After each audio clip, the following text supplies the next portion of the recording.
hyped up today. I'm feeling good. I hope you're feeling good too. It's going to be a good day. It's going to be glorious.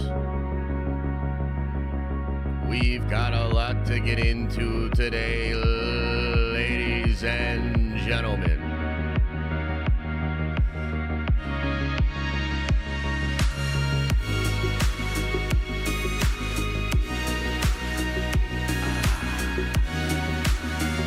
Okay, also, I didn't realize we had the audio coming out of there too. Also, couple things I want to say right off the bat.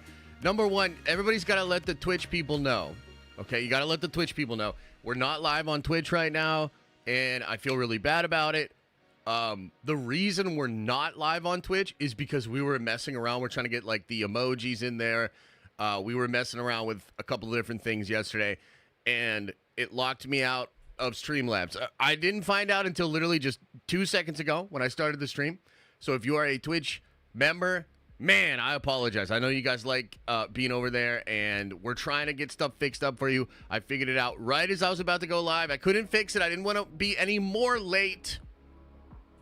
So I apologize if you're a Twitch person. I apologize. But I got good news, too.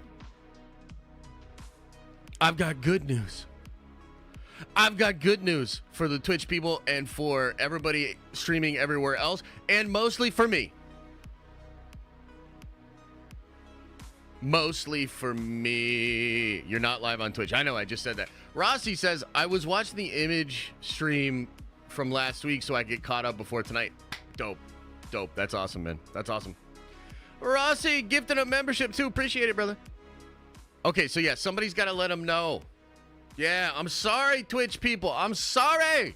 We'll have it back up on Friday, okay? And speaking of Friday, and Moose, I appreciate you coming in as a member again. Appreciate you. Thank you. Okay, let's talk about Friday. Let's talk about something really cool that just happened. Josh was busy getting more Coke. No, but I will get rid of the Coke by Friday. I know I keep saying that, but this time I'm serious. This time I'm actually serious for real.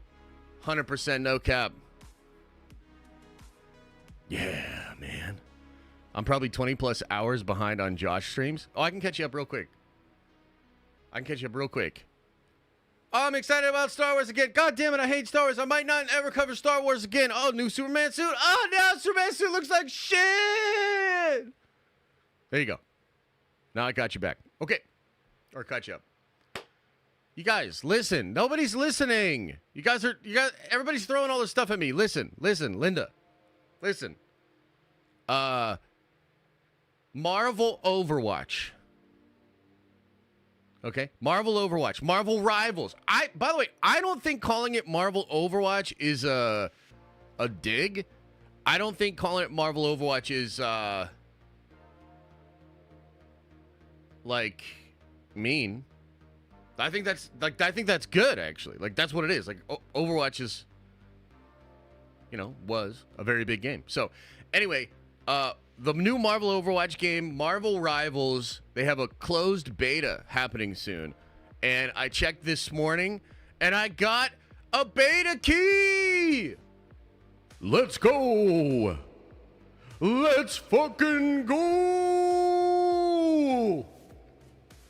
Hell yeah. I'm excited, man. I am legitimately excited for the stream, or for the beta. So, here's what we're going to do.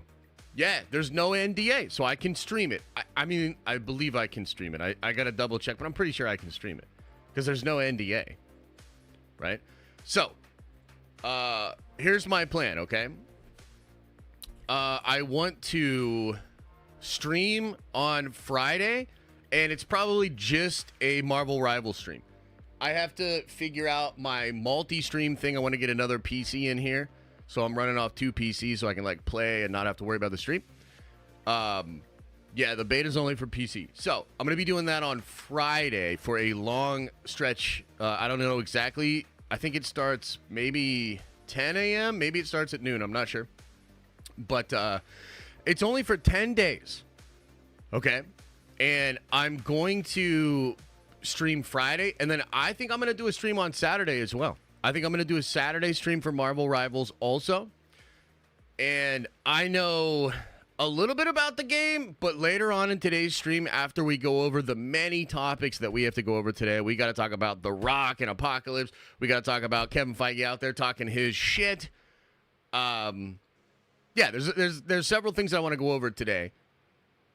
After that, chat, we got to go watch some videos and we got to do some prep for Friday's stream because I literally don't know a lot about the game. I don't know what character I'm going to play. I don't know maps. I don't know what other characters are out there. So we're going to have to look into that later today. Oh, we got to talk about X-Men 97, of course, today. Shit was awesome. So yeah, we'll do all of that. I'll probably stream on Friday. I'll probably stream on Saturday. You might catch me doing a couple streams next week on Marvel Rivals as well. Maybe I'll like add them to like extra days, either in the evening or maybe like a Tuesday, Thursday kind of thing, because it's literally only for 10 days. And I want to play. I want to get in there and I want to try some competitive. I want to test it out. I want to feel it out. Guys, you don't understand. You don't understand. You don't understand. This is a brand new game. Okay? A brand new game. Do you know what that means? Does anybody know what it means? Josh, we need Scarlet Witch back, the best MCU hero. I think Scarlet Witch is coming back. I wouldn't worry about it. It means I'm just as good as everybody else. We start at a level playing field, which means I could be the next pro. I'm going to be a Marvel Rivals professional. Like, be on a team, flying around the world, playing in big matches. There's yeah. Now I'm a pro. I'm a pro gamer. And I think there's a tournament during the beta. I'll coach? Oh, hell yeah. Maybe I'll just throw you on my team. You know what I mean? Did you get a key? Did anybody in here get a key? Josh, you will be held back by your boomerness.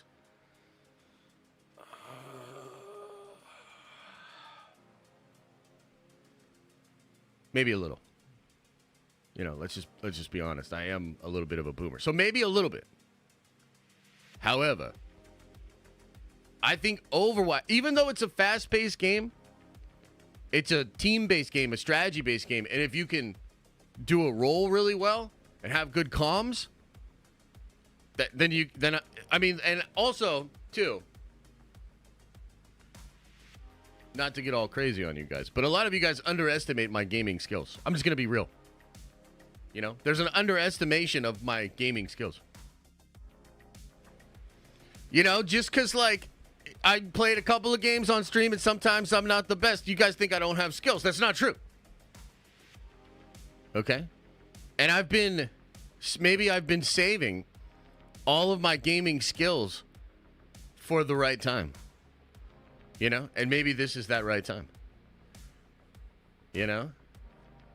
I mean, I don't even play Fortnite, and I'm jumping in getting like 8, 9 kills, 10 kills a game. And you guys are just like, oh, yeah, dude, you're a boomer. That's what you sound like.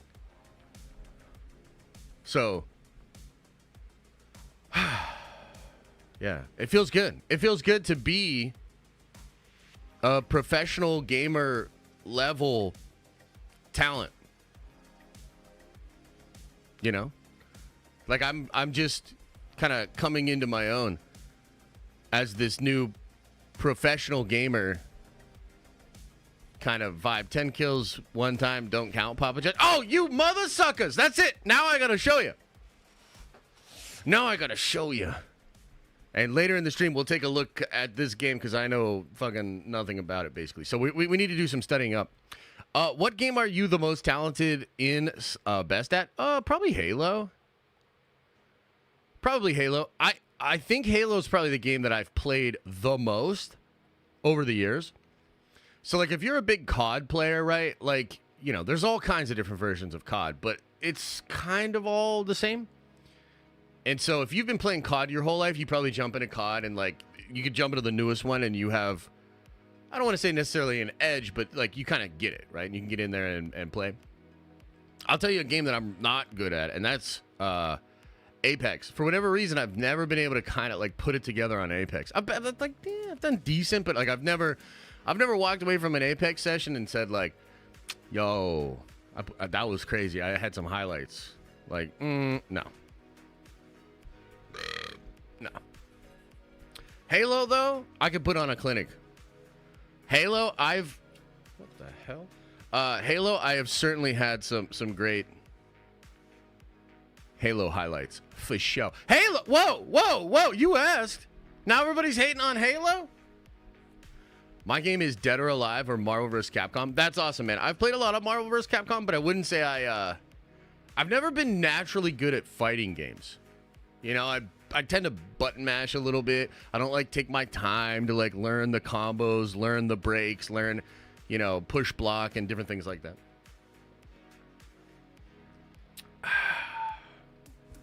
What about you guys? If you had to do a video game championship, right? Or like a game for money, what game would you pick? Like what game are you best at?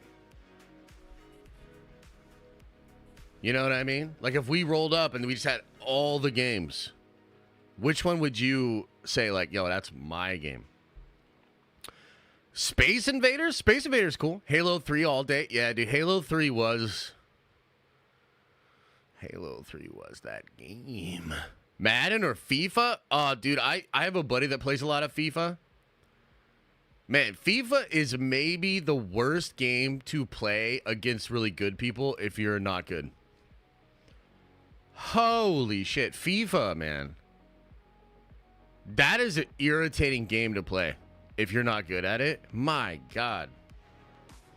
GoldenEye on a 64. Okay. Black Ops. Connect 4. Okay. I bet I could take you in Connect 4. I bet I could, man. I'm crazy good at Connect 4. You don't even know. Josh taking lots of L's in FIFA. Dude, I did. And my one buddy, bless his heart, he was so good at it, and he came over and like tried to get us into it. And I gotta say, this isn't a great way to get people into your favorite game. It's just to come over and like kick the shit out of them. That's not that great. Fusion Frenzy? What the hell is that? Is that a fighting game? Sekiro is the hardest game I've ever played. Okay, so some of y'all like single player games, huh? Marvel Snap. Oh.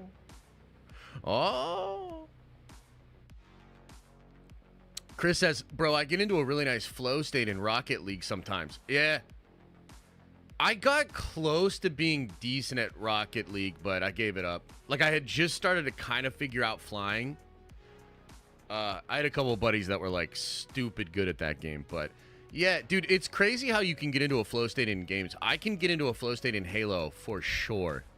Like, I've done crazy stuff where it almost feels like the bandwidth between brain and controller and actual game just disappears. And it's almost like you're just doing it. It's wild. Rossi says, Mass Effect is the best video game series of all time. I think it's pretty close. I think it's pretty up there. I like Mass Effect a lot. Kiwi, what's up, brother? Thanks for that generous super chat, man. Says Papa Josh, what's the tea on Feige saying stuff? Joined the stream and saw gaming talk. Take my money. Yeah, so we're going to get into it. Yesterday, a couple of different things happened yesterday. There was a investor call thing where Bob Iger was saying some stuff, and then there's a sort of a ongoing Empire magazine spread about Deadpool and Wolverine. And within the latest drop for that, Kevin Feige and Sean Levy made some comments about Marvel that are really interesting. We're going to go over it in a little bit. I'm not going to get right into it, but I will just say, as a fan, and I mean, I think a lot of you guys know this, like, I'm just like a super big Marvel fan. Like, it's crazy how much of a Marvel fan I am. And I'm a big Kevin Feige fan, too. And, you know, I've been saying for some time that I think the turnaround is coming and that I think the MCU can regain its former glory. And so we're going to talk about that a little bit because I just feel really good about the attitude that's coming from Kevin Feige and Marvel Studios. And I've told you guys before, I like an underdog. Sometimes it's not the worst thing to be put in the position of being an underdog, especially when you have been the top dog for some time. So that's kind of what it is. John Cross says, don't stop covering Star Wars. The message behind Star Wars is that there's hope, even in the worst times. We just got to have good stuff is still to come. Nerd Vengeance for life. Yeah, I appreciate it. Thank you. I got to say, so yeah, on Monday, you know, I did that whole spiel about maybe not covering Star Wars anymore. And I clipped it out, and my editor had edited it. And I was ready to put it out on the main channel as a video, and I decided not to. I just looked it over. It wasn't that it was bad, and I think that it was honest, and a lot of the stuff I was talking about was real. But the video itself it was just kind of super negative, and I was like, you know what? I don't really need to do that. My thing with Star Wars is like, I'm kind of like, I'm willing to come back in and see how the water feels, but if I don't like it, I'm going to jump the fuck out of the pool. So, like, even with Acolyte, like, I'm going to give it a shot, but, dude, I'm ready to just, like, if I don't like Acolyte, it's going to be a Star Wars-less season over here for a while, which I'm completely comfortable with. I'm at a point where I just don't care enough to even be frustrated if, like, I don't talk about Star Wars. I could just not talk about Star Wars until the next thing, like maybe Skeleton Crew, and I'll come back in and I'll give it a little bit, and then like, dude, it's so easy for me to be like, no, I'm out. So that's where I'm at. I don't think I need to make any declarative statements or, you know, make a video about it per se, but that is honestly where I'm at, dude. Like, that's honestly where I'm at. Yeah. Twitch is dead. No, Twitch is not dead. We're not streaming on Twitch today, and I do apologize. Some of you guys were supposed to relay a message to the Twitch Avengers.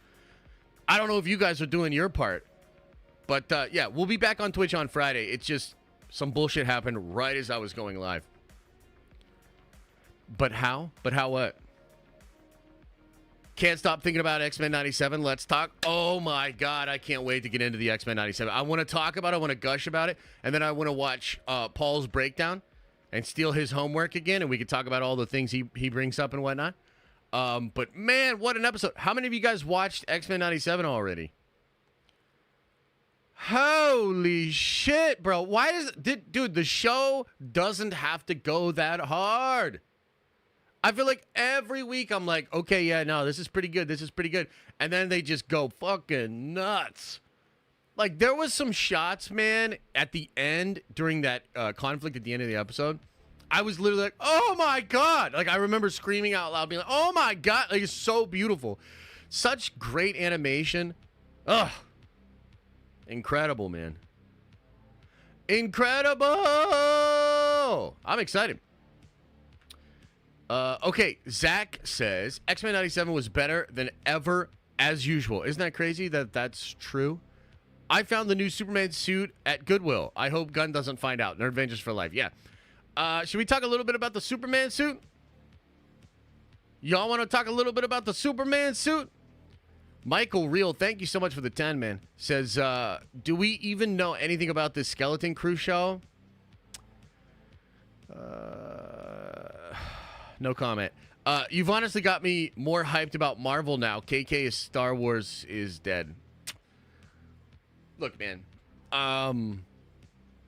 Again, I'm going to continue to just try with Star Wars. I'm not trying to be the biggest Debbie Downer, but I also just have to be honest and authentic. And, like, I woke up today, and there's so much Marvel shit that's got me feeling fucking hyped, dude. Like, I'm liking a lot of stuff that's going on in Marvel Comics right now. I think Blood Hunt's super fun, so I'm excited to read some of that shit. I literally went to bed last night reading Jed MacKay's Avengers stuff just to kind of cross-reference some stuff from the Blood Hunt event. Last night I'm watching the fucking Legion show.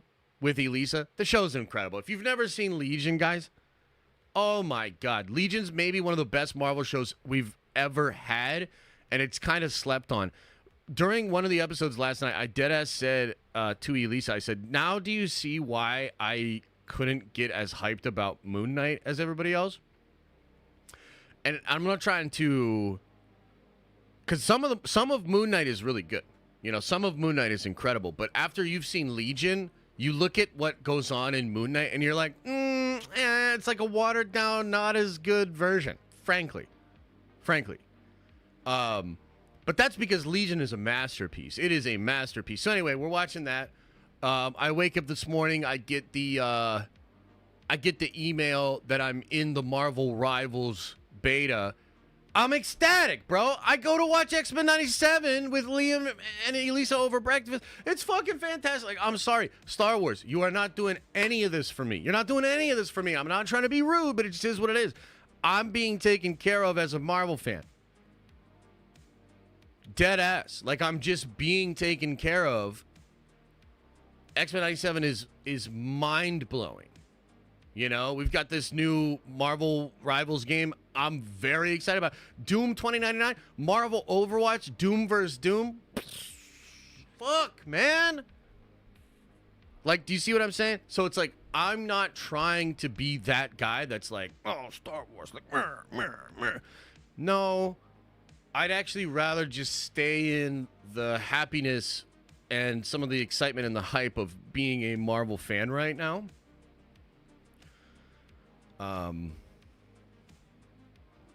That's just what it is, man. So it's like, I'm not trying to sway anybody's opinion. I'm not trying to, like, turn Star Wars fans, but I'm just authentically, as a big nerd, like, I feel like one company is like, the fucking president and the directors are literally coming out and being like, yeah, we know what it is, and it's kind of cool to be an underdog. We're gonna blow some people away. You know what I mean?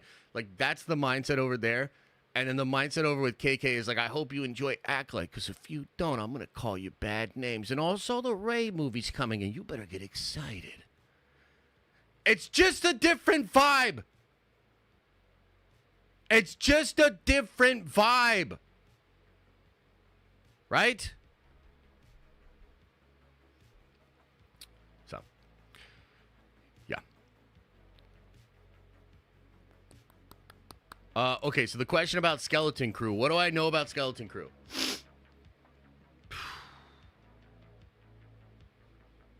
Nothing good. How about that? Here's the honest answer. What do I know about Skeleton Crew? Nothing good. John Cross says, go look up that What If Vision Pro experience. Okay, cool. If you remind me later, maybe I'll definitely check that out. Is there like a video on it or something? Chris says, saw TPM at Disney Springs last night. Man, the pod race hits hard on the big screen. Ooh, yeah. That would be fun. That would be pretty fun, man. Go check that shit out. Hollywood Springs is a fun time, too. Hell yeah. Michael Rill says, no turning me. Still hope for the best with Star Wars, but you've gotten me way more interested in Marvel again. Thanks, you. Unity! Oh, hell yeah, brother. No, I appreciate it. It's just, you know, sometimes I appreciate it, and I understand. I think I know what you're saying. You know, I just kind of want to put it out there that it's like, there's no agenda here, man. Like, there's no agenda. If Star Wars was popping off, I'd be a happy fan about that, too. It's just, the reality is it's not. And it's kind of not even close. You know? Like, think about it. The most hyped thing with Star Wars right now is a 25-year-old movie in theaters. And I'm not saying that's bad, because that's dope. Like, I'm glad that movie's getting its... and also, what the fuck are the likes? 258? Holy shit. Can we wake up a little bit, guys? Can we smash the like button just a little bit?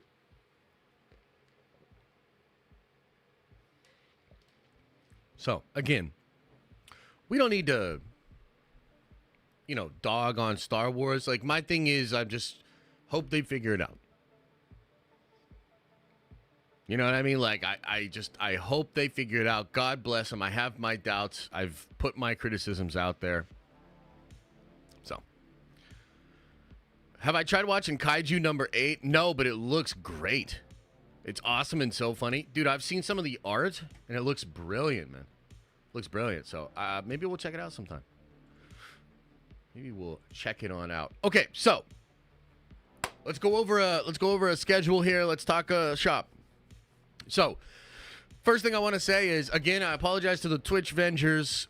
We will get that back up for Friday's stream. We'll have it back up for tonight, because tonight we have the Nerd Avenger stream. We're doing our part 2 of the deep dive on Image Comics and what happened in the 90s with the Image guys.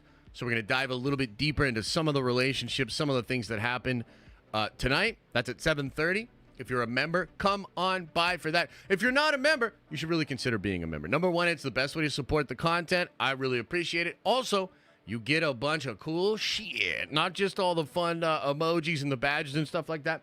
You get 20% off our merch, and we have some dope X-Men inspired merch on the store right now. I'm actually going to add some new merch very soon. You get access to the behind-the-scenes streams, the Nerd Avenger streams, which happen every week. You also, after 6 months, get entry into the Diamond Lounge, which is a whole thing. We don't talk about it. The first rule of the Diamond Lounge is we don't talk about it. You also automatically get entered to win a $200 GameStop gift card. Okay, so that we're going to do the drawing for that on Friday. So if you've been thinking about becoming a member, now's a really good time so that you can get an entry to win that $200 GameStop gift card. And you can enter on YouTube and you can enter on Twitch. You can go over and get the Bezos bucks and become a member with your Amazon Prime, and you get an additional entry to win the $200 GameStop gift card. So we'll be doing that. Tomorrow night, if you are a Unity collector, come on by. Big stream tomorrow. I've got a lot I want to talk to the collectors about as far as Unity. Good news, bad news, in-between news, but generally, I'm very excited about what we're doing with Unity. Okay, so come on by tomorrow night. We'll do that at 7:30 as well. Friday's stream. Friday's stream is a Marvel Fortnite stream. I'm doing Marvel Fortnite all goddamn day. And then Saturday, I'm going to stream Marvel Fortnite as well. So look out for that, man. And I might have some extra streams next week too, man. I like I said, I'm going to go pro in Marvel Rivals.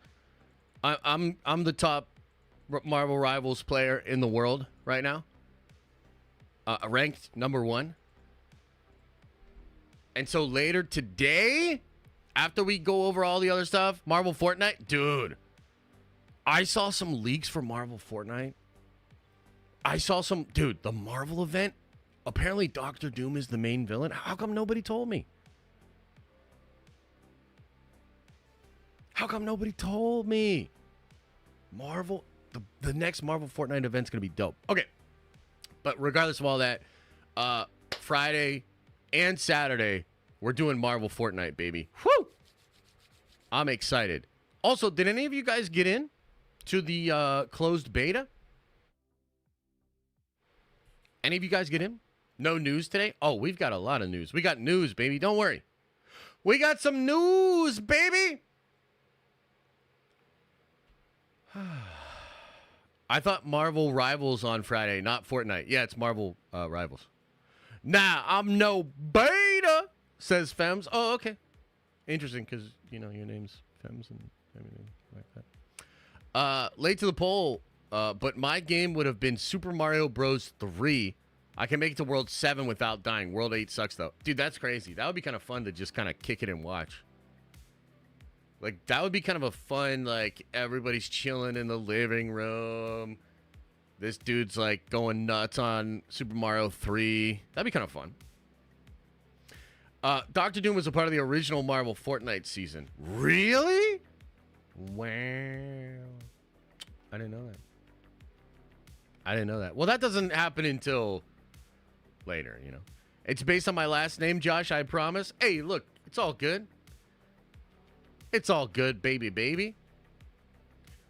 We used to do One Life tournaments on NES. Good times. Ooh, for Mario? Like, who can get the furthest? That's kind of cool. Josh, Feige or Filoni? Who do you have more faith in? Dude. I mean, why you gotta make... it's Feige. 100% it's Feige. Why you gotta make me choose, though? Why can't it be both? Can people still get a key for the beta? I think so. There's also going to be Twitch drops for the beta. So potentially you can get one during watching somebody's stream. So, yeah. Yeah. Got I the Omega. Wait, what? I have the Doctor Doom skin in Fortnite. That's from back in the day or whatever?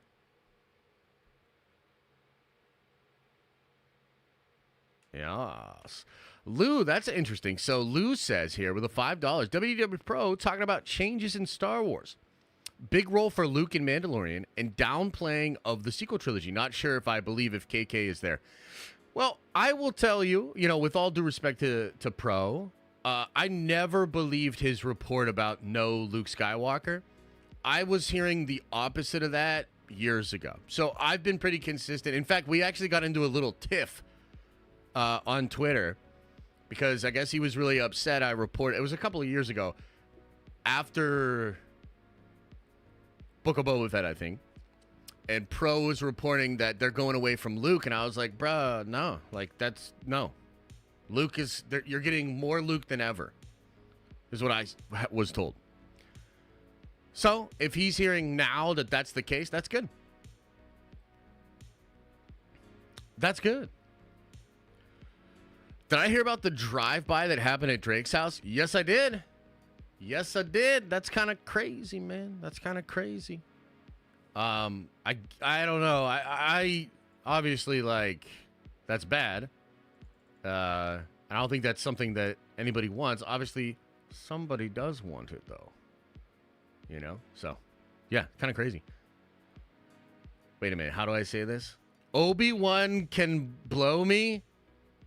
Incredible name. Says, are you excited for Smiling Friends Season 2 this weekend? Fuck is that? Smiling Friends Season 2 this weekend. Yes, absolutely. Overbound says Feige or Lucas. Why you got to do this to me? Why you got to do this to me? What the hell's happening here, chat? Feige or Lucas? What Lucas? Me? My children? Like Liam, Liam's name is Liam Lucas, right? You guys know that? Because that's my name. Yeah. So what do you mean? It's got to be George. George over Kevin, but it's close. George over Kevin, but also Kevin he's got a lot of career left in him. Why don't you just relax, chat? Why don't you just relax over there? Okay. You know what I kind of want to talk about first, man? Is Das Rock. What's up with Das Rock? Can somebody explain to me what the hell happened? This whole thing with The Rock is so interesting to me because, a lot of you guys that have been watching these streams for some time, you guys will probably remember I've been pretty critical of The Rock. And I don't know why this keeps happening, but it almost feels like the world at large or the collective consciousness and myself, we seem to sort of shift back and forth in interesting ways. So what I mean is I was kind of hating on The Rock, and then all of a sudden it felt like everybody was like, "Nah, dude, The Rock's awesome," all this sort of stuff, right? Then I started coming around on The Rock, no Diddy, and it feels like the whole internet now is like, "Dude, fuck The Rock, fuck Dwayne Johnson," and I'm just gonna say this too: that rap article was a fucking hit piece, man. That rap, the rap.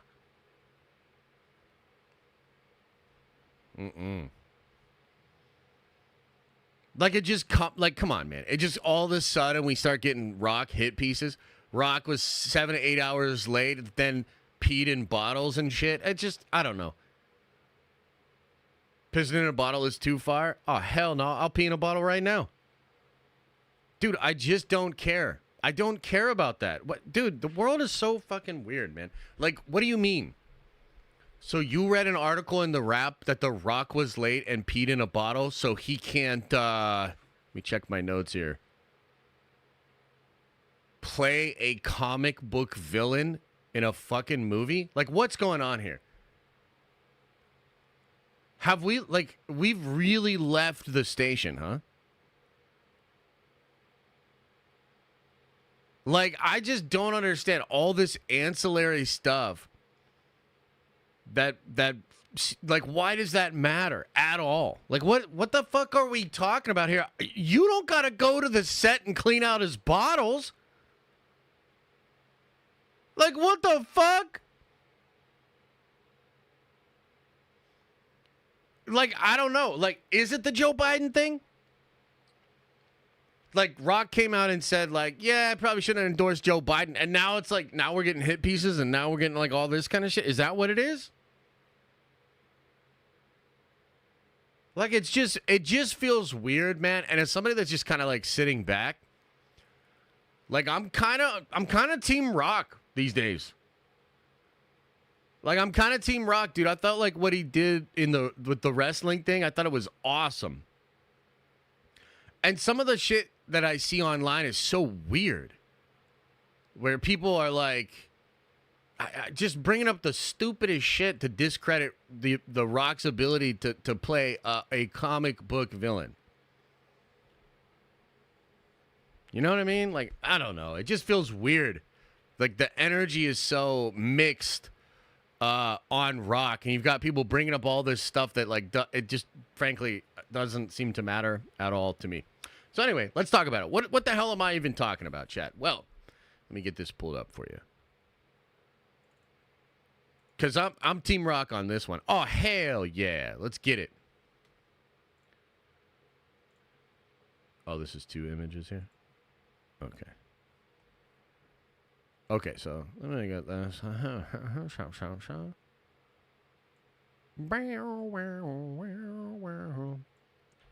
Okay. So let's talk about this one, ladies and gentlemen. Now, this is just a rumor for now. This is coming from My Time to Shine. Hello. This is apparently a big story about how Dwayne "The Rock" Johnson, who you've heard of him, it's about drive, it's about power, it's about can't lose in fights clauses for his movies and stuff. Dwayne "The Rock" Johnson. Marvel wants Dwayne to play the X-Men villain Apocalypse, right? And I gotta say, I like it, and I want to talk about why I like it, but we also need to talk about how mixed people are on this. I don't know why, but the internet has been very, very divided on this. So, you know what? Let's ask the chat. Chat, what do you think about this? Good idea or bad idea? Let me put it into the poll. Let me put it into the poll. I see somebody being like, The Rock can't act. Oh, we're going to get there. Don't worry. We're going to get there. Rock as Apocalypse. W? And I'm really interested to see what you guys say about this, okay? Really interested. BBL Joshy. How dare you? How dare you, Calvin? I've been singing that goddamn song. God damn it, Metro. I can't believe he did that. Okay, anyway, stay on target. Stay on target. So, Dwayne "The Rock" Johnson. Oh my God, the chat is it's a coin flip. Oh my God, the chat's a coin flip. What happened here? How can this be? Oh my goodness. Okay, so let's talk about this. First of all, first thing I want to say, quite interesting. Recently, there was a picture of Rock and Kevin Feige talking behind the scenes. Maybe it was like at the Grammys or one of those kind of things or something like that. Rock was talking to Kevin Feige. That's kind of interesting, right? Kind of interesting. It would appear that that is possibly connected to this. Now, The Rock is a big star, okay? He's valuable, not just as an actor, but as a name, as a brand. He's founded a ton of different things. Rock makes a lot of moves. You know what I mean? And when it came to DC and Black Adam, like, let's be real, Rock was making big moves, right? The hierarchy of DC is about to change. Apparently, he was really adamant about not fighting Shazam, which honestly probably looks good in hindsight now because it's Zachary Levi. But he didn't want to fight Shazam. He was trying to build the DCEU around him. He did get Henry Cavill back. Like, you got to give Rock credit. He did get Henry Cavill back in a movie in the Superman suit. And I actually liked Black Adam. I know maybe this is heresy to some of you. I actually liked Black Adam. In fact, I didn't think Dwayne was that bad. I thought he was actually decent as Black Adam. There's some writing choices, some story things that are a little bit weird in Black Adam, but I actually thought he was pretty cool, okay? So, Rock, this is the point I'm trying to make here. Rock is not just going to play somebody in the MCU. If Kevin Feige was interested in having Rock join the MCU, that immediately becomes a conversation of, what's the biggest, baddest motherfucker you got? Because that's who Rock wants to play. Right? That makes sense, right? Doesn't that make sense, chat? We know what we're talking about.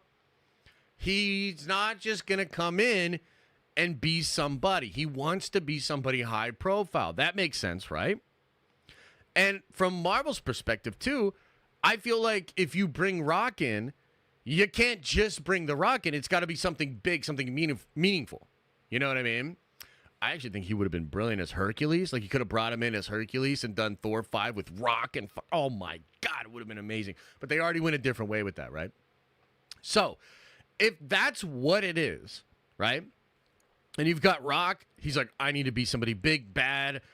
For my brand, it has to be somebody badass, somebody awesome. I'm not just going to join up for anything. Marvel's in a similar boat where they're like, okay, we understand Rock is very valuable. If we bring him in, we need him to be somebody big, something bad. Guys, I think Apocalypse is a great fit. And it also kind of ties into stuff we've heard about the new X-Men project, because the rumor is the new X-Men project is going to have Mr. Sinister. That's apparently the first villain that they're going to focus on. That implies getting Apocalypse either in the background or leading into Apocalypse or something like that, right? So that's great and kind of tracks and kind of makes sense. I think it works. Okay, now, one of the complaints, I saw, a lot of different people being upset about this. The main one I saw was like, oh, hell nah, Rock can't act. Do you guys think that Rock can't act? Do you really think Rock can't act? I don't know if he's the caliber of like a Daniel Day-Lewis. I don't even think he's the caliber of like maybe a Dave Bautista. Dave Bautista has really, done some great stuff. I don't know that I can agree that Rock can't act, ladies and gentlemen. I don't know if I can agree with you there. He plays one character, says Jimmy. Okay, now that might be fair. But chill your ass out for a second, Jimmy, and listen to what I'm about to tell you, okay? I don't think it's the case that Rock can't act. I think it's the case that Rock doesn't have range. I'm sorry, but I feel like Rock acted his ass off in this whole WWE, Cody, all that kind of stuff. I feel like he acted his ass off. And the thing that's interesting about that is playing the heel, being the final boss, he was pretty comfortable there. And as a fan of the Attitude Era of old Rock, Hollywood Rock, to see him come back to that, and I mean, some of those promos he cut, guys, where he's got the literal chills on his forearm, bro, come on. Come on. It was awesome. It was awesome. Okay, so let's agree that he doesn't have range, but let's also agree that it's not the case that he simply cannot act. Well, I got to tell you, Apocalypse, I don't think of Apocalypse as a character that has a lot of range. I'm just going to put it out there. I don't really see Apocalypse as the kind of character that needs the nuance of like a Doctor Doom or a Kang or even a Killmonger or Ultron. When I think of Apocalypse, I think of an over-the-top, boisterous villain that loves talking shit. He's almost like a Shakespearean version of Rock in the WWE.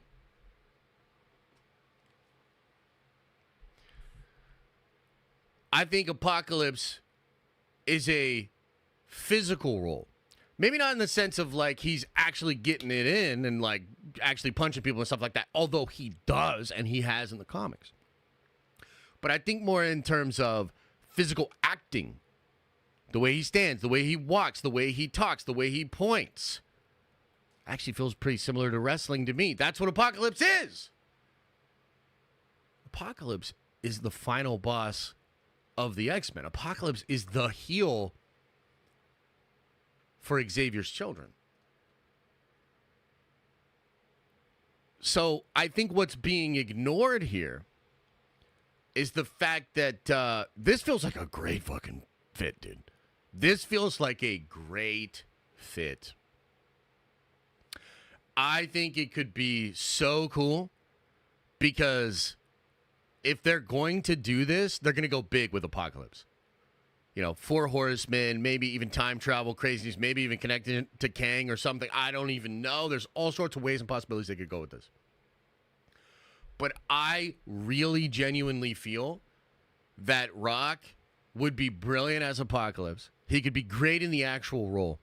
What he brings to like the press or like the promotion, can you imagine what kind of promotion we're going to see if we actually get Rock as Apocalypse and you've got the X-Men actors and then you've got Rock like just going on. Like imagine Rock in just some kind of cape, like Apocalypse's cape.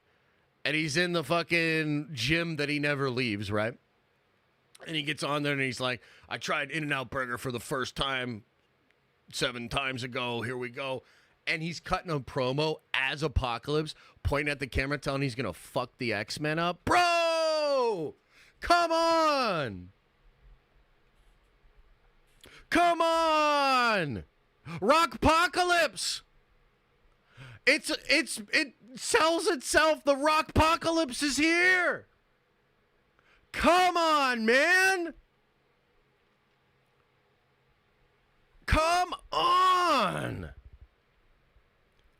I'm telling you right now, I think that's the exact energy we need. And at a time when, you know, no offense, ladies, and no offense to the fans that like cardigan wearing bitch ass Hulk, but I think the MCU also needs a healthy dose of testosterone. I'm just going to tell you, I, as a fan, I've been riding this whole time. I've been riding with them this whole time. But I do think the MCU needs a little bit of testosterone. And I happen to think the Rockpocalypse could be the exact dose of test and potentially trembolone sandwiches that we need. And I'm telling you, we fucking need it, dude. I'm telling you, we fucking need it bad, baby. So, look, I get some of the concerns. I get some of the trepidation. All I can do is ignore all of that shit and use my platforms to push the Rockpocalypse because I fucking want it. I fucking want it, baby. Come on, Kevin. Let's get the Rockpocalypse going on, baby. Let's get it going. And then you can do the A-Force and all the other stupid shit. I don't care. It doesn't matter. Let's just bring on the Rockpocalypse, Can I get an amen? All right. I need a sip of iced coffee. Hang on.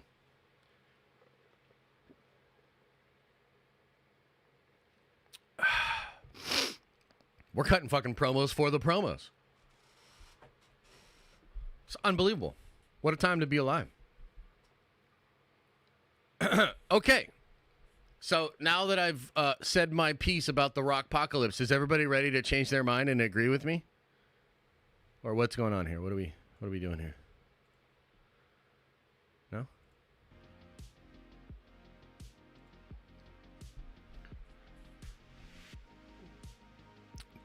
Matt Schwartz says no.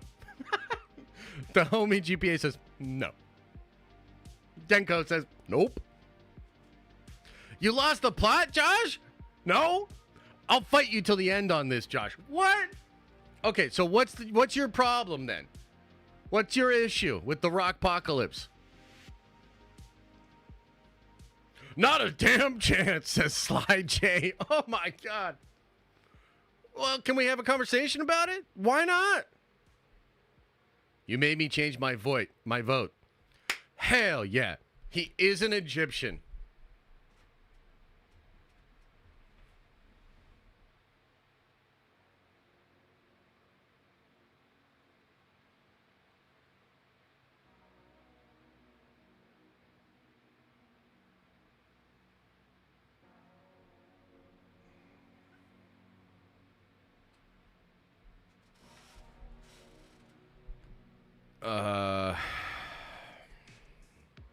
Okay, I'm gonna say something pretty controversial, okay?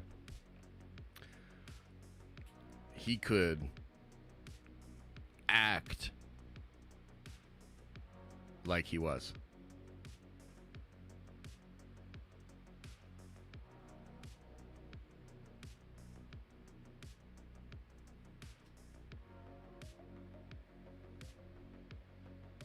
Okay. What else? What else you got going on? Like in Black Adam? Hell yeah. The Rockpocalypse, baby! The Rock and Walk Like an Egyptian. That feels like a great promo as well. Put that in the background. Oh, it's great. Chris Hemsworth is not Asgardian. No! MCU Drew, appreciate you, brother. Says Rockpocalypse is the perfect name for what would be the true and final death of the MCU. No, I don't appreciate it. I fucking don't appreciate it. I take it back. Holy shit. Oh my God. No, MCU. What time, Mom? Wait, what? Aaliyah says, as a half Egyptian, I approve of The Rock as Apocalypse. With acting, A24 is giving him a chance. Hey, Aaliyah, thank you so much. Look, we got an actual Egyptian, or half Egyptian, to shut your ass up the whole way. Whoever said that. So there you go. John Cena as Mr. Sinister. Guys, can we get it together here? Can we wake up a little bit? And also, I'm still not happy with the amount of likes. I'm, we're being chill about it. But just smash the like. Vince Barter says, I'm full Egyptian and I give my blessing. Hell yeah. Hell yeah. Okay, so what's your biggest concern with the Rockpocalypse? Let's talk through it. What's your biggest concern? Somebody's going to be like, well, he's not actually the first mutant that can change his literal size. The Rock? Is The Rock actually playing Apocalypse? I think so. I hope so. If he needed to speak in a scene, Jesus. CGI face like the Scorpion King, my God. I don't love it, but it would be fine. Rock would be better as Ares. Ooh, that's not bad. I like that. Can I just ask one question about that, though? As far as the performance is concerned, What is different about Ares as compared to Apocalypse? Like, what's the difference in the performance or the tone or like the characters? Because I don't really think Ares is that far away from Apocalypse. It would take me out of the movie if Rock showed up as Apocalypse. Well, let me just offer you another kind of thing here. I don't think they're going to paint him blue, have his bottles of vodka around, and an XFL shirt.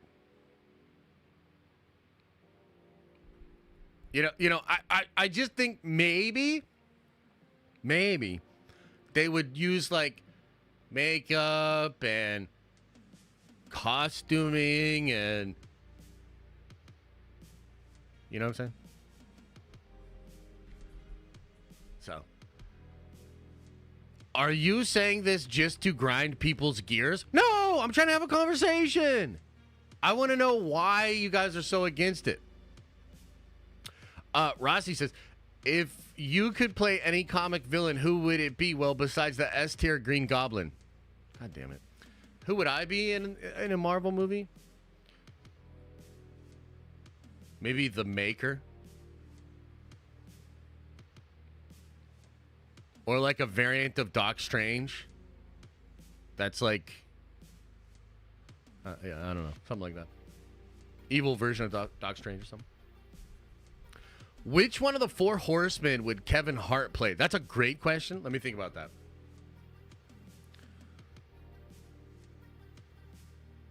Pestilence, maybe? Pestilence? Tim O'Brien with a 5-spot says, hold this bag for me, Josh. I sent a super earlier in the stream. Not sure if it went through. Not sure how I feel about Rock as Apocalypse, but maybe. Ooh, okay. Well, there you go. Appreciate the 5-spot. Let me see if I can find your other chat here, Tim.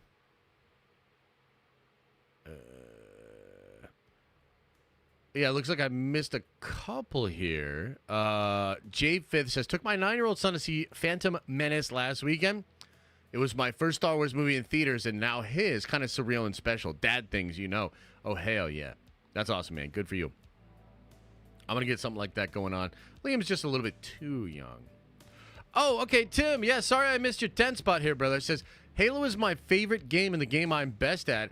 I see you are a man of taste, Josh. Excited for the stream. Andor is boring. Gun Superman lives in his mom's basement. Josh is the next Dr. Disrespect. Yeah. Well, thank you so much, man. Appreciate the 10. Halo's so good. Rossi says, I feel like you would crush it as the Blob.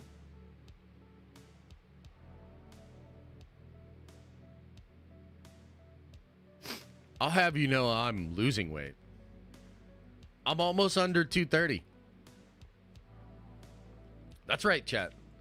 I'm almost under 230 pounds. We're getting there. I'm losing weight.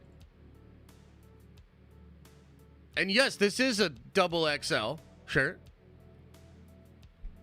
But shut your mouth when you're talking to me. My God. Ooh, Pip the Troll. You might be trolling with that comment, but I actually would do it. I think I would be a good Pip the Troll. 100%. The Rock as Terrax. Ooh, that'd be a good one. Hang on, I'm going to sneeze.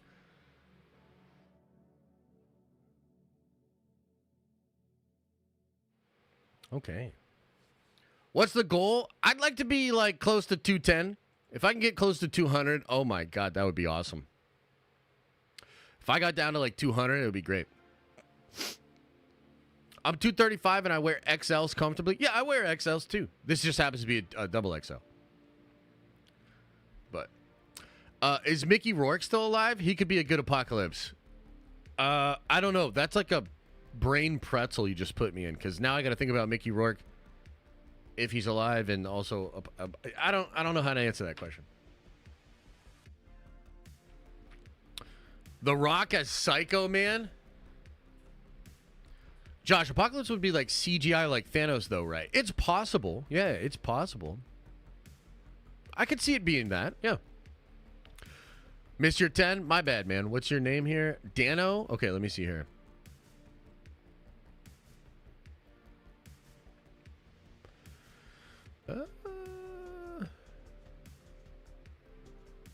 I don't see a 10 from you, brother.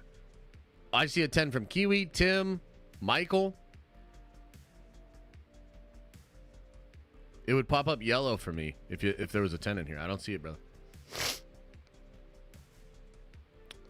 MCU needs badass energy, rock and reacher type high T. That's what I'm saying. That's what I'm saying. MK Matt with a 5 spot. Appreciate you, brother. Says, anyone saying Rock can't act needs to check out Ballers on Max. It's a drama comedy. Plays an ex-NFL star dealing with real-life issues. Shows major range. Ooh. Ooh, I like it. I like it. I might have to go watch Ballers now just so I can talk more shit to everybody. Meister, 420. Appreciate you, brother. Says, recently I've been watching YouTube videos of the Attitude Era, and after revisiting a lot of those clips, I can totally see Rock as Apocalypse. My man! Don't worry, guys. I will lead the charge for the Rock Apocalypse. I will lead the charge for the Rock Apocalypse. It's a beautiful thing, and we need it. And we need it in our lives. We need it. Look at that. The poll flipped. The poll flipped from no to yes. Oh, hell yeah, Kendall. Hell yeah. Throw a 1 into the chat if you're excited for the Rock Apocalypse, baby. I'm going to try to find this other. Oh, here you go, brother. Okay, I see your chat right here. He says, for the love of God, don't start with Apocalypse. Come on, Kevin. Okay, I see it was a 5 spot, but I appreciate you, brother. A1 exec says, doesn't The Rock have a clause that he can't lose? Okay, let's talk about that for a second. Okay, so maybe that's true, and I think really what you're saying here is Rock doesn't just come into a project. There's sort of like baggage or considerations. Maybe one of them is his don't lose clause, right? So what I'm saying is it has to be a collaboration. So like Rock has to come in. He's going to come in with his shit, being like, Kevin, I don't fucking lose. Kevin needs to be like, well, that's kind of going to be a problem for us, Rock, because the X-Men do need to beat you eventually. So they need to work it out. Like, and by the way, it would be great for Rock if he got this. You know what I mean? So he needs to play ball too. It's a give and take, man. You gotta compromise. And like, let me just be clear about this. I don't want Rock so badly that like if he comes in and just says it's my way or the highway, then I'm gonna sit here and say, oh, well then it better be Dwayne's way. That's not what I'm saying. Like, if he's bringing that energy, no, that's not gonna work. But I don't think that's what it is. I mean, I think anybody in business, anybody that understands what, the Marvel brand can be and has been in the past, and I think will be in the future, understands that they need to play ball. You know what I mean? So, like, if he comes in and he's all, my way or the highway, it's the highway. So, but I don't think it has to be that way. Lady Boner, one of my favorite names, says, Master Chief didn't need a lot of range, and look how that worked out. How dare you, Lady Boner? I just got done saying how much I love your Lady Boner name, and now you're going to do me like this? I mean, I see your point, but you're basically just saying it could go bad. It could go a bad way. Yeah, man. I hear you. Late Night Alum says Rock as Gladiator instead when the Shi'ar Empire land. That's not bad. That's not bad. But here's the difference. I think if you're Dwayne and they come back with Gladiator, I'm going to be like, fuck you. Not good enough. You know what I mean?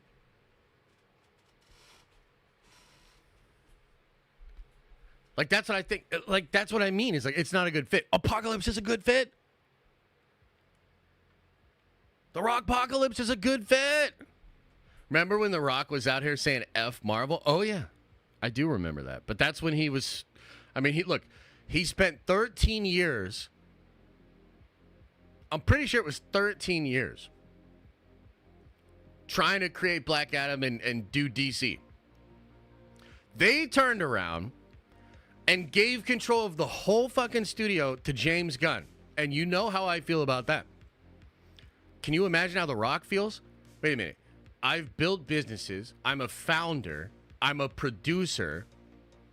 You gave it to the guy that Disney fired and all his movies except Guardians have bombed recently? Like, I what? I don't even understand. Like, yeah. So Rock did at one time say fuck Marvel. That was 13 years ago before DC screwed him. And they did screw him.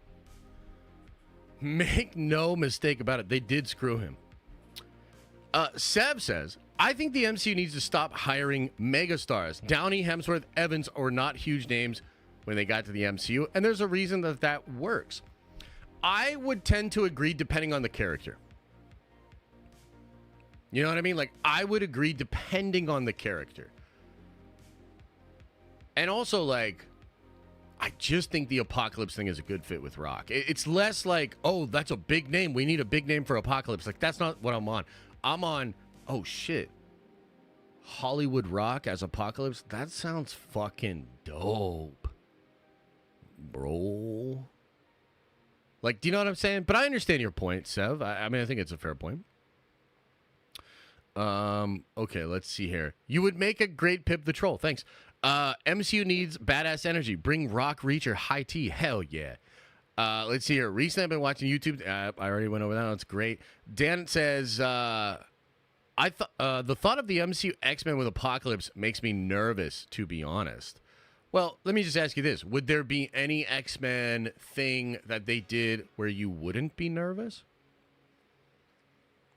Or, like, is it just, given the state of things, you're just gonna be nervous? You know what I mean?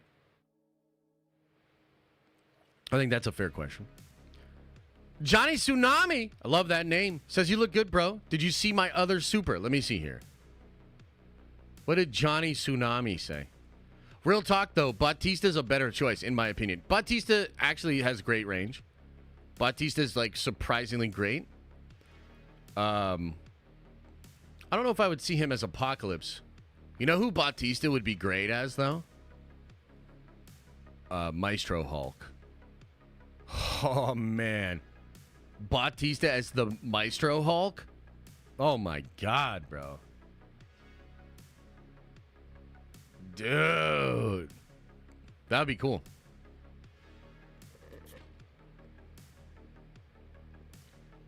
Oh, hell yeah. Okay, let me catch up on these and we'll get into the next topic here. Chitty says, appreciate the support. Thank you. Says, if Apocalypse is full CGI, then let The Undertaker do it. What? What? The guy that never speaks? I don't know about that. Joey Ebb says, Rock would force Marvel to change the look. But that's what I mean. It's like, it would have to be a collaboration, dude. It would have to be a collaboration. He's coming into their house. This isn't DC where there is no house. He can't make the MCU. The MCU is already exists. It's, you know. Undertaker as one of the Horsemen? I mean, sure. That sounds good. Sure. Why does Josh sound like he's creaming in his pants every time he has a new idea? You know what that's called? Passion. The spice of life, baby. Why does it sound like I'm creaming? Because I am creaming in my pants. No Diddy. Okay. Should we Should we talk a little bit about Kevin Feige talking that shit? Kevin Feige's back on his bullshit.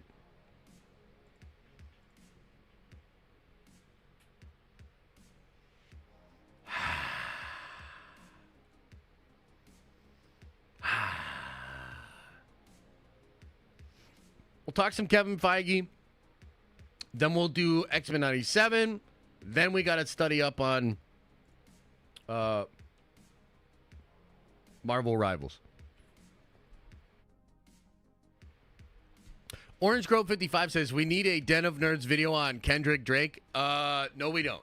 No, we don't. And by the way, I think that is over. What do you guys think? Do you think the Kendrick Drake thing is over? I think it's over.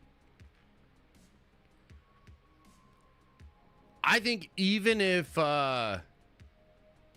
Kendrick drops some more of those songs, which, look, if he's got a couple bangers, fuck it, man. Do it. But yeah, I think it's over, man. Drake won? No. Drake didn't just lose. Drake got turned inside out. I mean, not only did Drake lose, Kendrick's beating Drake the way we thought Drake might be able to beat Kendrick. He's making radio hit bangers, and everybody's dancing on Drake's grave. Dude, it is all the way over. Like, if I was Drake, I would go away for a while. Like that, like literally, I would go away for a while. Like, it's bad. It's bad. Ew. Okay. Okay, ladies and gentlemen. What the hell? The hell's that about? Hang on now.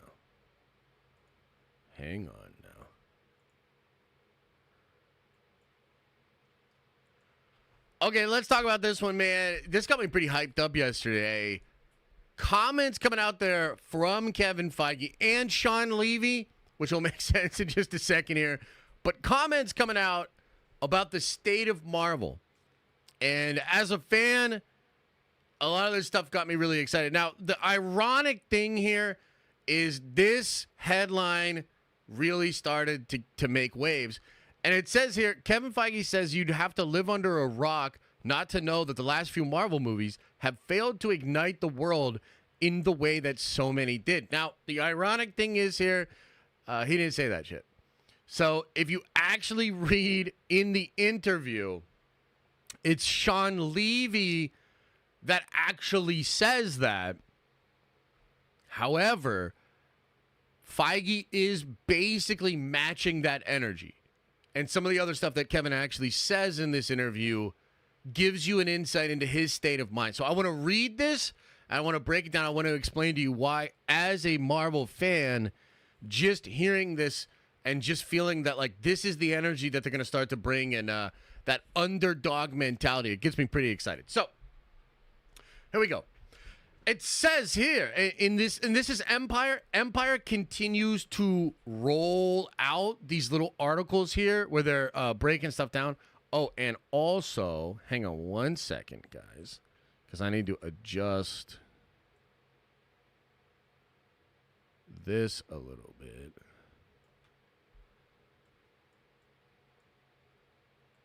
Because I've been covering up the words and whatnot. Okay. Is this the same article here? Okay, yeah. Let's just read this shit. We'll figure it out. Marvel's Luis D'Esposito reflects on rough time at the studio. We're coming back strong. Exclusive. No Diddy. There are many remarkable things about Deadpool and Wolverine. For one, it marks the MCU's first serious foray into formerly Fox-owned mutant territory. It's certainly the first Marvel movie ever to feature gags about pegging. That is true. But even more notable than either of those things, it's the only Marvel Studios film set to arrive in cinemas in 2024, full stop. Post-pandemic and in the wake of the box office sweeping highs of Avengers Endgame, Marvel has struggled to reach audiences on a scale it is used to, with recent films like Ant-Man and the Wasp, Quantumania, and The Marvels seriously underperforming. Factor in the overwhelming volume of Marvel stories that have been in the works across the cinematic releases and streaming services, and the powers that be declared a rethink. That included dialing down the number of Marvel projects for audiences to digest. Hence, Deadpool and Wolverine is the only MCU movie to land this year. It's been a rough time, Louis D'Esposito, co-president of Marvel Studios, admits to Empire in the world-exclusive Deadpool and Wolverine issue. However, he sees Wade Wilson's mutant team-up threequel as a sign of things getting back on track. If we just stayed on top, that would have been the worst thing that could have happened to us. We took a little hit. We're coming back strong. That less is more ethos looks set to continue in the years to come. Maybe when you do too much, you dilute yourself a little bit, D'Esposito says.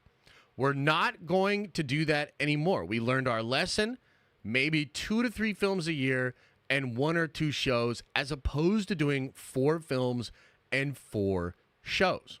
For Marvel boss Kevin Feige, he's seeing the positive side of the MCU being on the back foot again. After all, back in phase 1, that's exactly where they began. Here's his quote. He says, "It's nice to be able to rally behind one feature project this year," he tells Empire. "I'm much more comfortable being the underdog. I prefer being able to surprise and exceed expectations.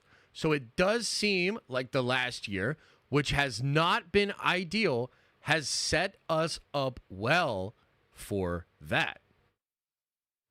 Pretty interesting, and then we'll go on to read Sean Levy's comment here because it's kind of interesting as well. With Deadpool professing himself to be Marvel Jesus in the Deadpool and Wolverine trailers, it's clearly time for a resurrection.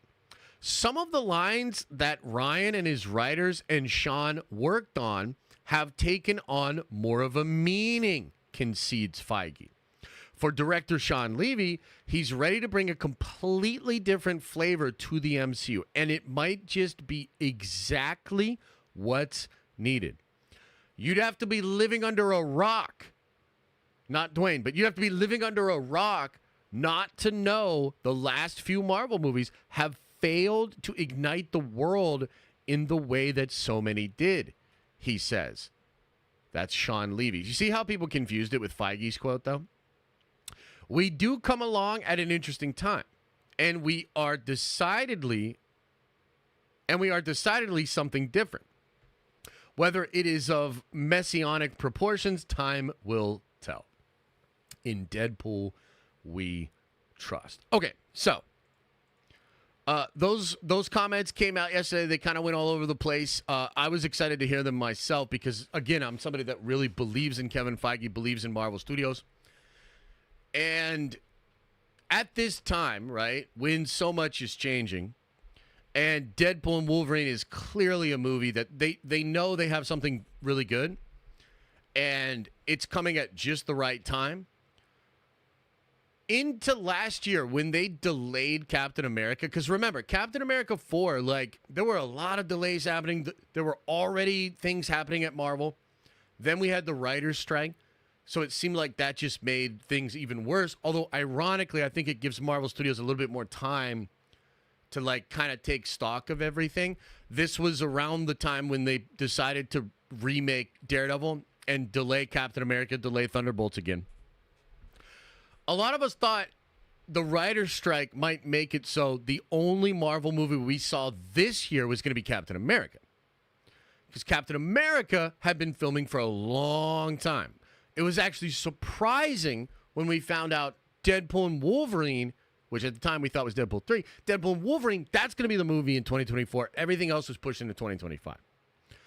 I think the reason they did this is after the Marvels, which is one of the biggest bombs in the history of box office. It did like negative $200 and something million. It was a total and complete disaster. Luckily, we've sort of moved past that point where people can't accept that, or they don't believe it, or they want to try to make it not. No, it was one of the worst bombs in the history of Hollywood. It was very bad.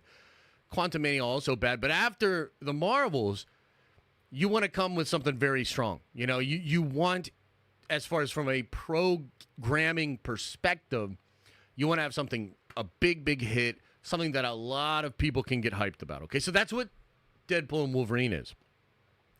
The thing that's interesting about this article is it denotes a change in energy. Guys, I watched the interview on the red carpet for the Marvels. I watched Ashley Crossan interview Kevin Feige, and I was disappointed as a fan because Feige felt a little off. It was a little bit of an awkward thing. He just wanted to kind of put the focus on the movie, which is weird because the movie's horse shit, and maybe you should have talked about some other hyped up things. It's also the interview where he admits he's no longer doing his Star Wars movie.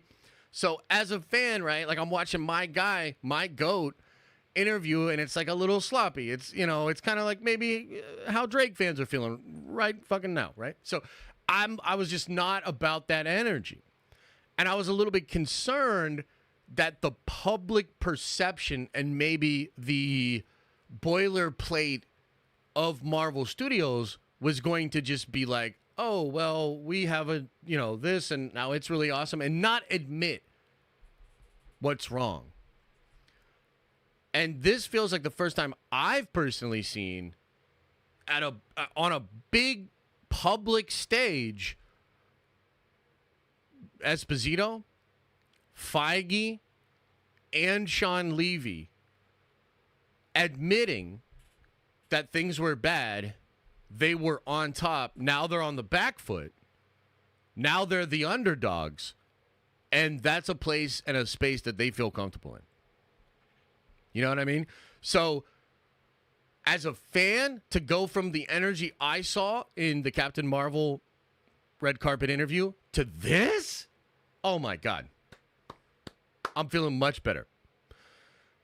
Now, the ironic thing, too, is he doesn't even say this. This is a Sean Levy quote, but it went all over the internet. And I would just want to say to Kevin directly, you have been handed a beautiful little miracle. Okay?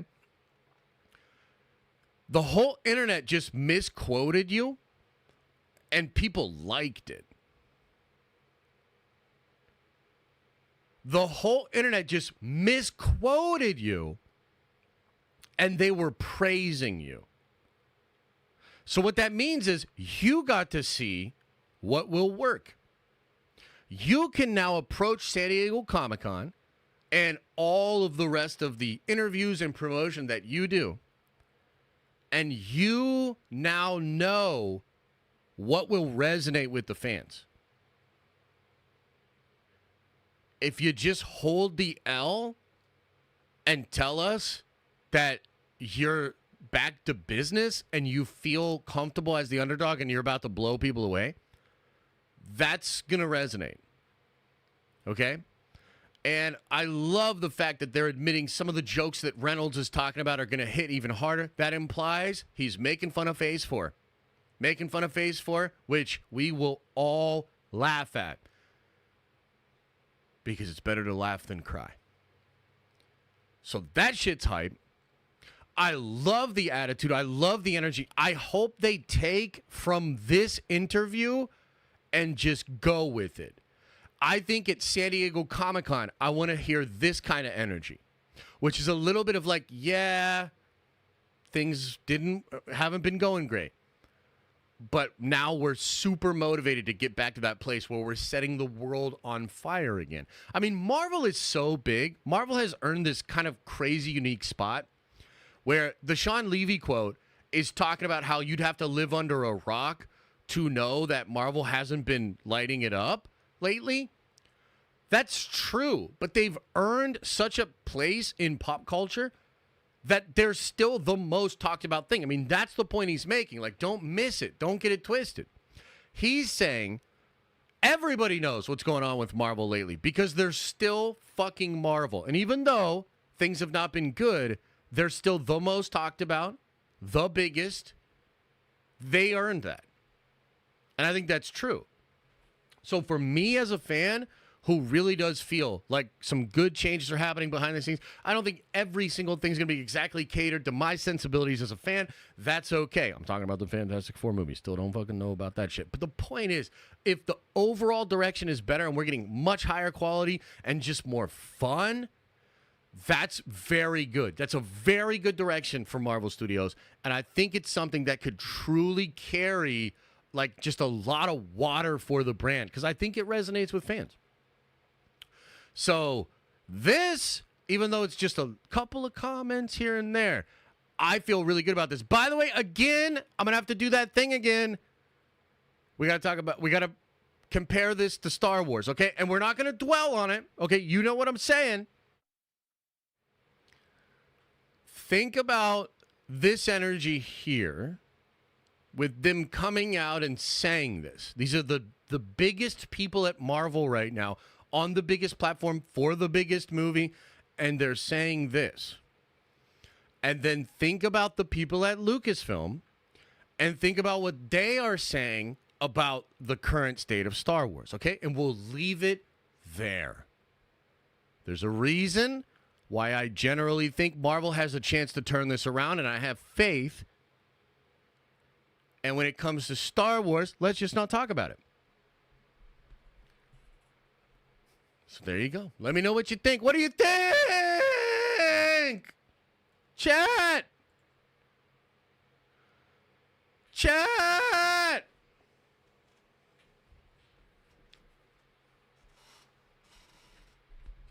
What do you think? You know what I'm saying? Josh, have we watched the Deadpool Wolverine clip? Which one? What are you talking about? Which one are you talking about, man? And also, why is it so hot in this studio? I'm getting hot.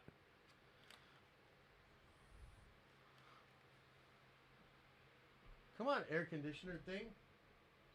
Do better. Cool me off. Cool me off. What the fuck, man? I'm burning up. Josh, please smash the Coke cans with Stormbreaker. $50. $50 and I'll do it. $50 and I will stand up. I'll grab that Stormbreaker and I'll smash this fucking Coke. Not all of it though, because I do want to take some of it to the firefighters. But yeah. Okay, hang on. Let me pat my sweat down. I'm so sweaty. And also I didn't see what everybody was saying in chat. Hang on.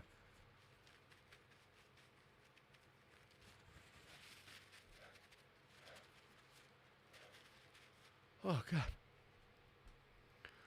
Oh God, why? Okay.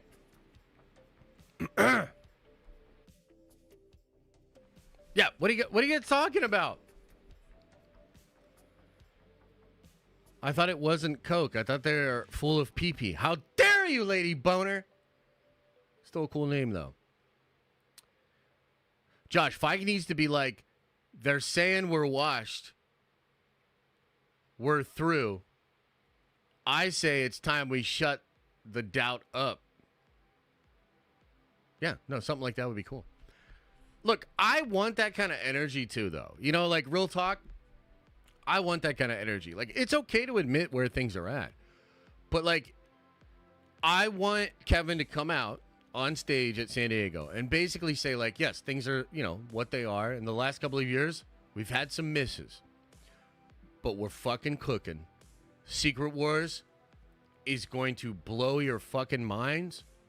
So shut the fuck up and let me cook. Something like that. There's a 10-second clip from the movie. Okay, well, I don't know if I want to, you know, watch a 10-second clip of the movie and stuff. Thanks, though. Okay, let's see here. Let's catch up on a couple chats here. Oh, Garth Mall. Welcome to the Nerd Vengers, baby. Appreciate you. Thank you. Thank you. Victor says with a 10 spot. That's very generous, brother. Thank you. Says, not gonna lie, I was getting bored of The Rock always being the protagonist in movies. After his WWE run this year and Mania, I'm most definitely down for him playing Apocalypse. Let's go! Let's go! Oh, hell yeah. The 10 seconds was amazing. Are you talking about the one where he's like, looks like Paul Rudd aged? I've seen that one. It's good. It's good. It's real good. I'm not going to lie. It's pretty good. It's pretty good.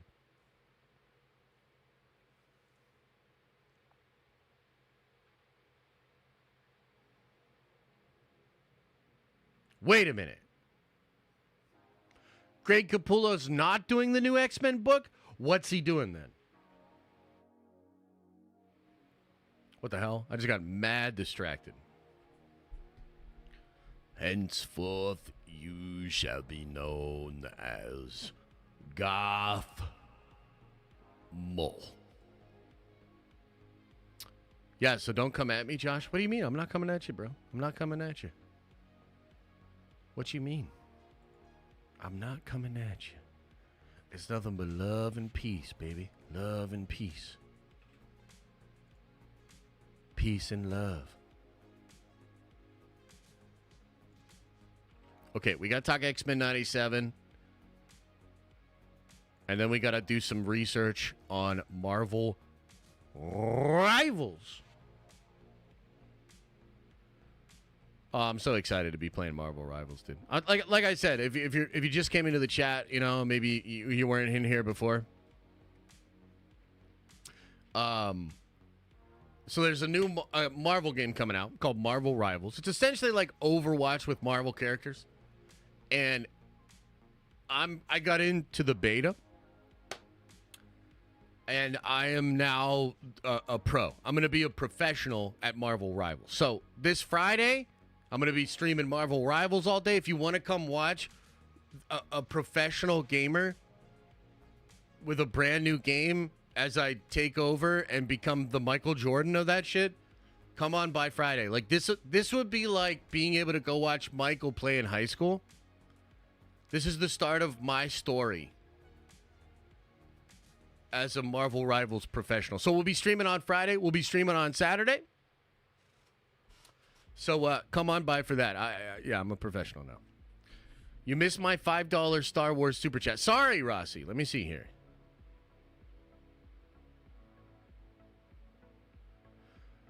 Look, I see the comic villain one. Lucasfilm or Marvel. Oh, okay. Here we go. So here's the chat that Rossi sent. And he made me go look for it. So here we go. I tried so hard to be positive about Acolyte, seeing how I'm Leslie Headland and all. I watched the last trailer. The first thing I thought was, oh no.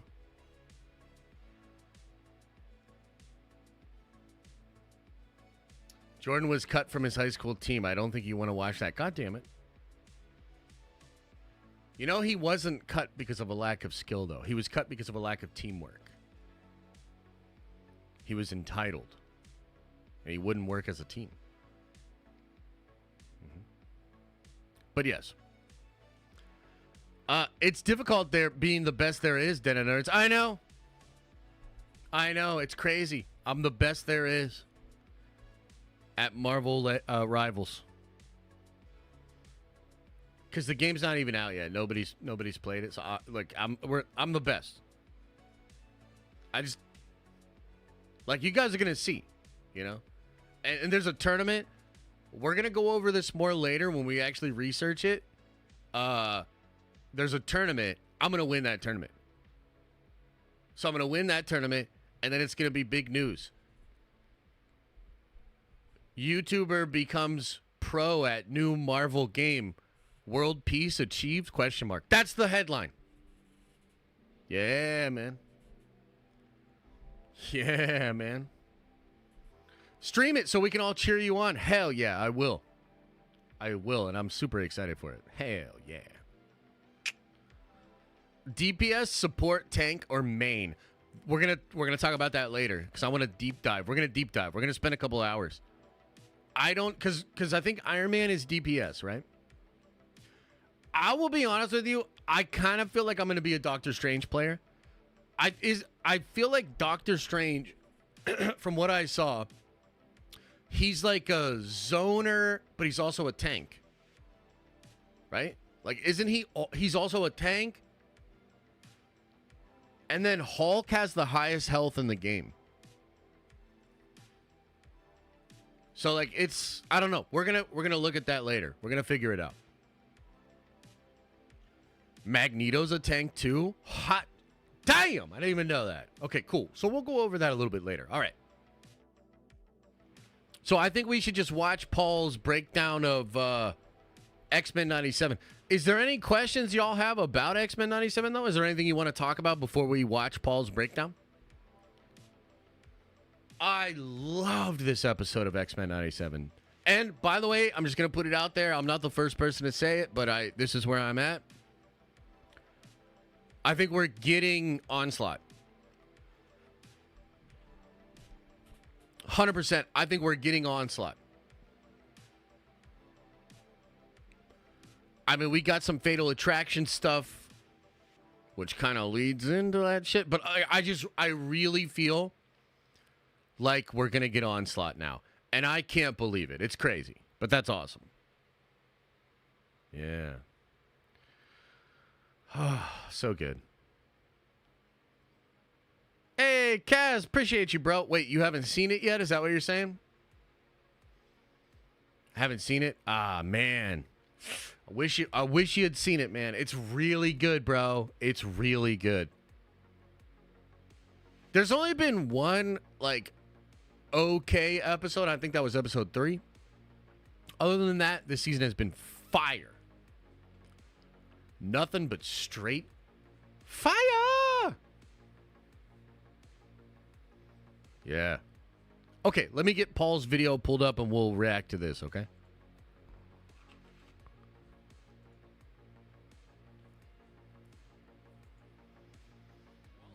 Oh, hell yeah.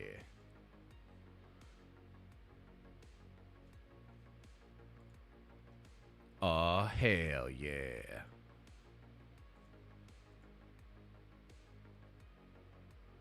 Hang on, let's get this fit to screen here. All right, everybody ready? You guys ready? Let's do the breakdown and let's relive this incredible episode together. Spoiler show. I'm your host Paul, and this video we're breaking down X-Men 97. Episode 9 is now here, and the penultimate entry, it sets up a lot. Throughout this video, we're going to be going through the Easter eggs, hidden details, and things you might have missed. We'll also be talking about our predictions for the future and what stories we think may be coming down the line. Woo! From everything I can gather, Bodomeo's written Season 2, and there are some things that could be setting up. So smash the thumbs up, smash it, and make sure you subscribe because you don't want to miss our breakdown next week. Yeah, Without the way, thank you for clicking this. Now let's get into X-Men 97. Yeah! In under an hour, civilization as we know it ends. Now, one thing we didn't point out in the intro of last week is that Professor X has finally returned. Woo! He, of course, crash-landed on Earth, and this was teased by his addition to the credits. I know he was there for just a second, but they haven't really liked giving away spoilers. This is why Nightcrawler didn't feature in his debut, and X wasn't there when we saw him with the Shi'ar. It's only once they've appeared where they appear the next episode, and yeah, good to see the guy back. Also, love how they do something different every week, and they really didn't have to, because it's not like you were going to skip this banger intro anyway. True. Yeah. We don't get any additional shots that we haven't seen before, but bro, it's The Rock. Hang on. Do you guys see The Rock? Different every week, and they really didn't have to, because it's not like you were going to skip this banger intro anyway. We don't get any additional... Oh my god, there he is, The Rock. It's the Rockpocalypse! Shots that we haven't seen before, but you might notice that as we get the scene with the two sides running at each other, the people in the middle, they look a little different.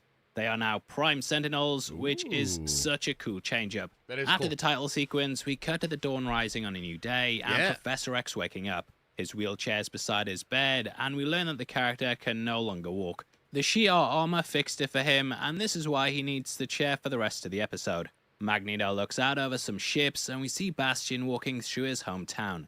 Carrying his mother, he starts to shed a tear because he views this as the sacrifice he unfortunately had to make. It's really haunting just seeing all the people standing there frozen and the horror on their faces. It spells it all out. Though he's promised people a path away from extinction and replacement, all that's left is a cold, lonely death. Now, one detail we missed last week is that Bodemayo brought up how Bastion's mother was from the original animated series. Whoa. During the episode One Man's Worth, we saw a woman working at a diner. Turns out this was Bastion's mother, with that episode also featuring Nimrod. In case you missed our last breakdown, we did a big bit on all the episodes you need to watch for the finale, which could be found at the end of the video. That discussed Sanctuary, One Man's Worth, Descend, and the final decision. I'm not going to go over them all again because we've discussed them in depth. Go but over them One all. Man's Worth explain more on Nimrod. Come on. Sent back in time alongside a villain named Fitzroy. They'd been This guy's like a part-time YouTuber. You know what I mean? Like, he's not going to... Come on, man. Instructed to kill Professor X. Bishop ended up blowing up Nimrod, but he pieced himself back together. This is from the scene that we see in the intro, and it was teasing to us, it was Nimrod all along.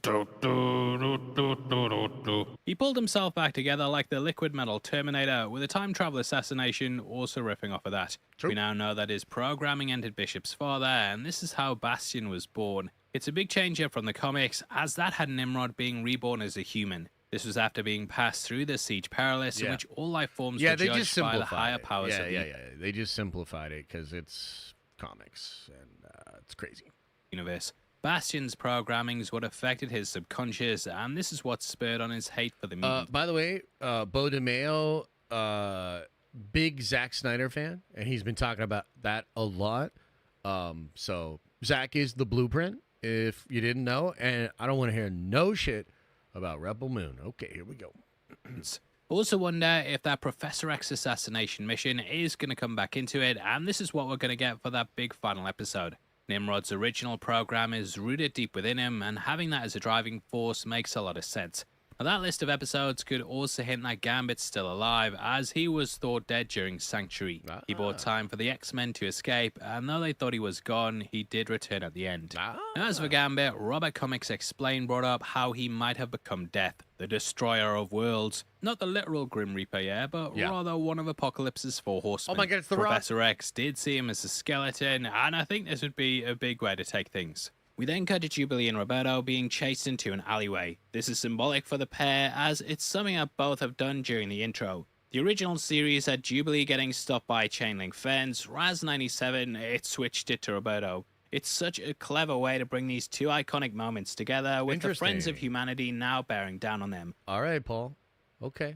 All right. Looks like you still got it. However, there's also regular people from all walks of life too, showing how this hatred has spread into everyone.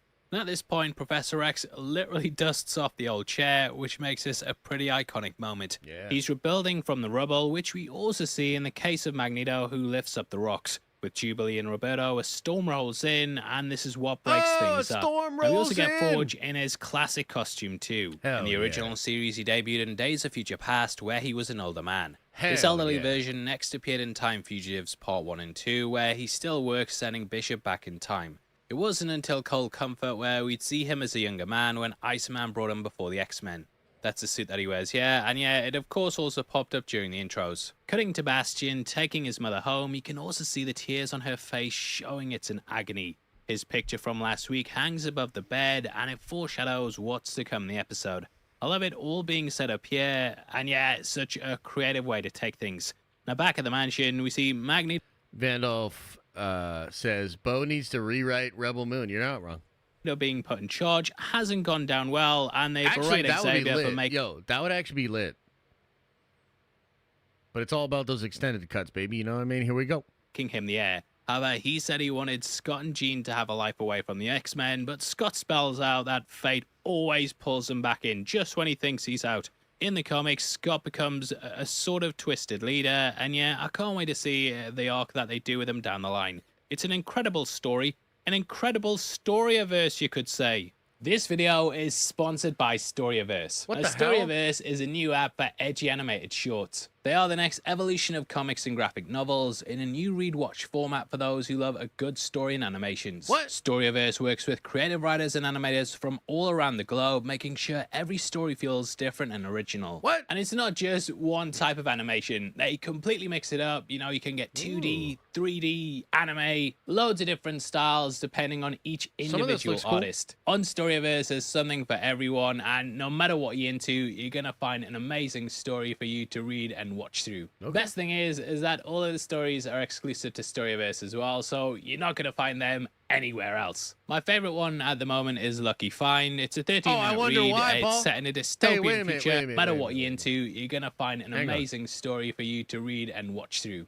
Best thing is that all of the stories are exclusive to Storyverse as well, so you're not gonna find them anywhere else. My favorite one at the moment is Lucky Find.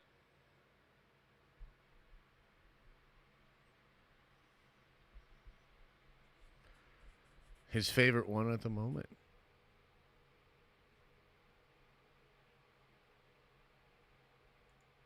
It's a 13-minute read. It's set in a dystopian future. There's lots of cybernetics in it. The animation is absolutely beautiful as well. And yeah, if you're just getting into the app, make sure you go check that one out first. Now, all you have to do to get Storyverse is click my link in the description. It's available on the App Store and also the Google Play Store, so wherever you're going, you can take these stories with you. Just click my link in the description to go over and download Storyverse, and make sure you follow them on social media as well, at Storyverse. They do lots of behind-the-scenes stuff, give you updates on all their upcoming content, and yeah, go check them out over there, and go download the app. Huge thank you again to Storyverse for sponsoring the video. I absolutely love the app. You guys are killing it, and yeah, I hope everyone watching at home, you make sure you go check it out because it's definitely worth watching and reading as well. Enjoy. Anyway, Storm and the gang return with Jean giving her a warm welcome. Yeah. She's been more Madeline's mate, to be fair, more than yours. So get out my sight. I just want her back. Be like pure shit, mate. Just want her back. Now they then bring up how they're relocating to Muir Island, which was a small base off the coast of Scotland. This primarily featured in stories centered around Moira McTaggart, and it also played a big part in Messiah Complex. What we're dealing with, though, is Magneto's blackout, who set the Earth back centuries. Yeah. Cyclops starts divvying Show up the the whole teams, Spider-Man and cut. he splits them Who edited this video? Show the whole Spider-Man segment. into blue and gold. This concept was first introduced in the 90s, with two teams emerging from the group. Hell yeah. Some are going after Bastion, and others after Magneto. And also, something you might notice in the scene is that Sunspot has his comic-accurate costume. Something you notice is the fact that Magneto's on a goddamn Sentinel throne. Come on, being man. up the teams, That's hard and he as nails. splits them into blue and gold. This concept And was the blue and gold concept's really cool for sure. first introduced in the 90s, with two teams emerging from the group. Some are going after Bastion, and others after Magneto. And Oh my god, look at the throne, bro. He made a throne out of Sentinels. Come on. also, something you might notice in the scene Oh my god. What a badass. is that Sunspot has his comic-accurate costume. This is similar to the one the character first debuted in, with everyone kind of getting different looks throughout the series. Storm has had hers, Jubilee too, and Yeah. I think we'll see the characters all be slightly different by the end of next week. Yeah. I know that they get the original ones, but I think we might get some more final upgrades before all things are said and done. It was cool. We can It also was catch really cool. Rogue in her original look too, but she's wearing Gambit's jacket. This is something she sheds later on in the episode, and it kind of shows she's leaving behind the grief. Yep. Now, we learn that Bastion has some history with Professor X, and that he tried to contact him as a kid. He was someone X tried to recruit, but his mother slammed the door in his face, slammed it like the like button. Now, the pair both featured in One Man's Worth, and I love how they're kind of fleshing this all out. Described as a technopath, this means someone who can interact with all machines. This is probably why, as a kid, he kept hearing all those things in his head due to them becoming more and more prevalent. Bartomeu has said that Man of Steel was a big influence on him, and we of course saw that with Storm's first flight. That classroom scene also reminded me a lot of the one from Man of Steel, and yeah, I really loved how they referenced it. Hell in the basement, we get Forge and Beast working on a scrambler, and the pair both wear goggles. Might be a reach, but it reminded me a lot of Tony Stark. I literally said this while I was watching. I said, it's nice to have the X-Men science bros together. Because we had the science bros with Hulk and Tony in the MCU. Feel good moment. It's cool to get the mutant science bros. I thought that was cool.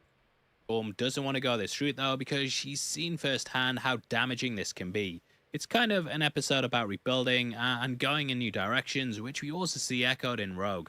Morning Gambit, they talk about his past with the Thieves Guild, which was the group of thieves that recruited him in New Orleans. Yeah. This comes from the comics, and we now know that Channing Tatum's Gambit movie was gonna explore his early life. Anyway, we see Magneto's asteroid descend from the sky, which first debuted all the way back in Sanctuary. This is Asteroid M, which Magneto wanted to make as a sanctuary for the mutants. They'd already been enslaved on Genosha, so being away from Earth was the only way to go. Genosha was freed and turned into a sanctuary, but it failing has made Magnus turn to old plans. He brings up how much Leech's death has affected him, with him saving him back. This scene was peak, bro.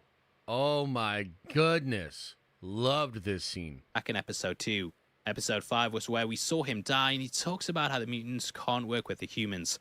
Tolerance is extinction, hey, and it gives you the feeling that Xavier might not be the future. I always watch these episodes and think, are we the baddies? And yeah, such a good way to take things. Xavier slumps down, and what you need to realize is that he can hear everybody's thoughts. So it's probably worse because they're all like, he's a dickhead. And he already knows the down. Yo, that's a good point, because he's listening and hearing the discontent. Whoo! Mariana, how dare you? How dare you try to ruin this moment for me? I'll answer that in just a second, okay? Which we see reflected in Sunspot and Rogue. Now, I do think, because of this, that we might be heading towards Storm being the leader, and we could end up with Cyclops quitting. Now, from here, we cut to Muir Island, and you can tell it's in Scotland, mate, because they play bagpipes over the top. Now, in the hangout, we see several of the vehicles from the comics with the older versions of the Blackbird and the original 60s cars. However, what I'm focusing on is the rad bike with the Wolverine claws. Hell yeah. This was the Wolverine Toy Biz bike, shit, which I had as a go. kid, and I love seeing it here. That's cool. So good. Thank you, Bono Mayo. Appreciate that. And building off the back of last week, we then see Cyclops and Cable having a father and son moment. It was cool to see Cable in his Marvel vs. Capcom 2 outfit with the traditional like blue X-Men thing. Love that look. Almost forgot. Oh, am I going to war or a circus? What'd you expect? Black leather? We get what I think's the height of the show, and some big shots then fired at Fox. They're firing back, they're gonna get you, mate, and we all remember this scene from the first X-Men movie. Yeah. You actually go outside in these things? What would you prefer? Yellow spandex? That was basically belittling the comics and saying them chumps all look stupid. Yeah, though, we flipped it around and said, actually, mate, them costumes are better. Look at how much comic accuracy matters these days. True. And look at the Wolverine costume and then think about the Superman Legacy bullshit. And a great little line to throw into the mix. Now, President Kelly finally appears in the flesh after initially showing up as a hologram. He's a character who you might recognize if you're a fan of the show, and if you're not, then you probably know him from the movie.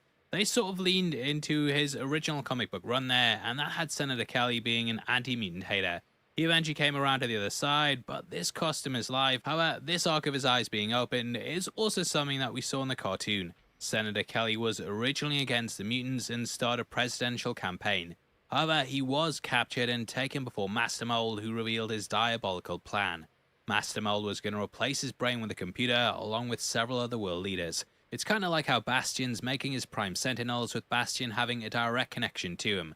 The comics explained his brain was a mold between Nimrod and Master Mold, so this plan is kind of the next logical step. Eventually, Kelly was saved by the X-Men, and this is when he changed up his stance.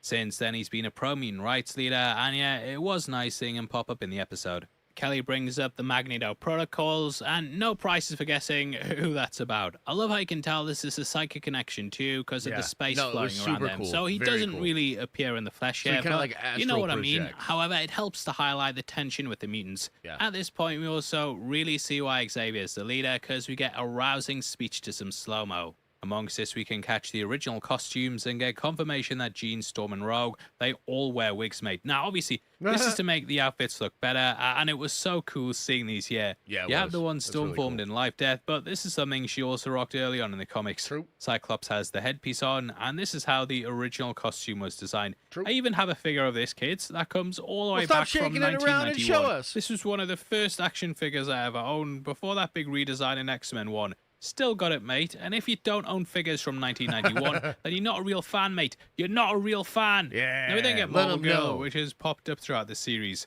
Next, we have Wolverine's Fortnite costume. That's bait. That's the classic one from X-Men 139, which I think's one of the best designs. We then have Professor X's and lastly Rogues, and yeah, what a standout scene. That latter has appeared in the series before, with it being used in the flashbacks. Also, I love the little bit of attention to detail here, as when Cyclops slips down his visor, you can see that his eyes are closed. Everyone kind of looks at the things that meant the most to them, with Nightcrawler clutching some rosary beads. The character is a Catholic, with him often hiding out in churches. Jubilee also looks at the Roberto da Costa card, which he gave to her earlier in the series. Burns it up. Kelly talks about how his hand will be forced, which kind of plays off Operation Zero Tolerance.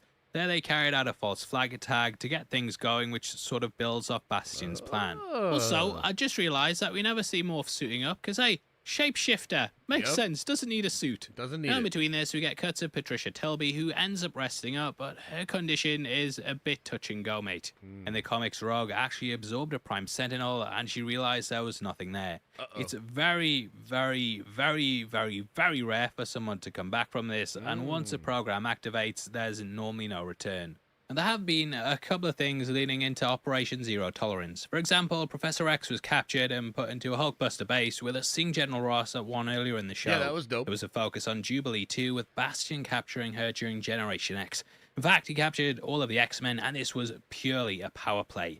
After stealing the Xavier files, these were contingency plans laid down by the Professor to take down rogue X-Men. He captured them purely to show he could do it, and one of the main characteristics of Bastion is that he's very arrogant. I think that Genosha and destroying the X-Mansion, that was all down to show that he could beat the X-Men. True. Casting Theo James as well, the guy can play arrogant, so I do like how it's leaned into the source material. Anyway, as the team split up, Jean and Cyclops hug it out, and we see Bastion charging up. There's a crucifixion pose here, but I kind of feel like it's playing off him being the Antichrist. Just in the same way Master Mole used to create and control the Sentinels, we see how his brain is doing the same thing. Pretty cool. We get a great transition between his eyes and the Sentinels, which I think holds a deeper meaning. Earlier in the series, when Rogue absorbed Gyrick, we got a flash of Nimrod and Bastion. This eye effect is kind of repeated here, only this time it leans in with Master Mold. It leads to a massive battle in the sky, so good, with Storm talking about how the Phoenix inspired her. Yeah. Storm is someone who rose from the ashes too, and this image of her in her head supported her. Now, if you want to support the channel and get something out of it that makes you look... The writing in that sequence was so good, because I think Storm, she's like, let her feel your storm. Like, Jean says something like, let them feel your storm. And then she says, and let them weather your mind, or mind your storm, weather your mind, or something like that. It's just, dude, like, a lot of the writing in the show is just like, chef's kiss, man. So good. On point. Look good for Scott Summer, then definitely check out our merch store below the video. For the series, we've been running an X-Men 97 inspired t-shirt that builds off the back of our favorite moment from episode 1. The Boys and House of the Dragon are right around the corner too, where we've got stuff for that as well. Huge thank you to everyone who picked one up, and I hope you guys have a bloody great summer. Where you going on holiday, mate?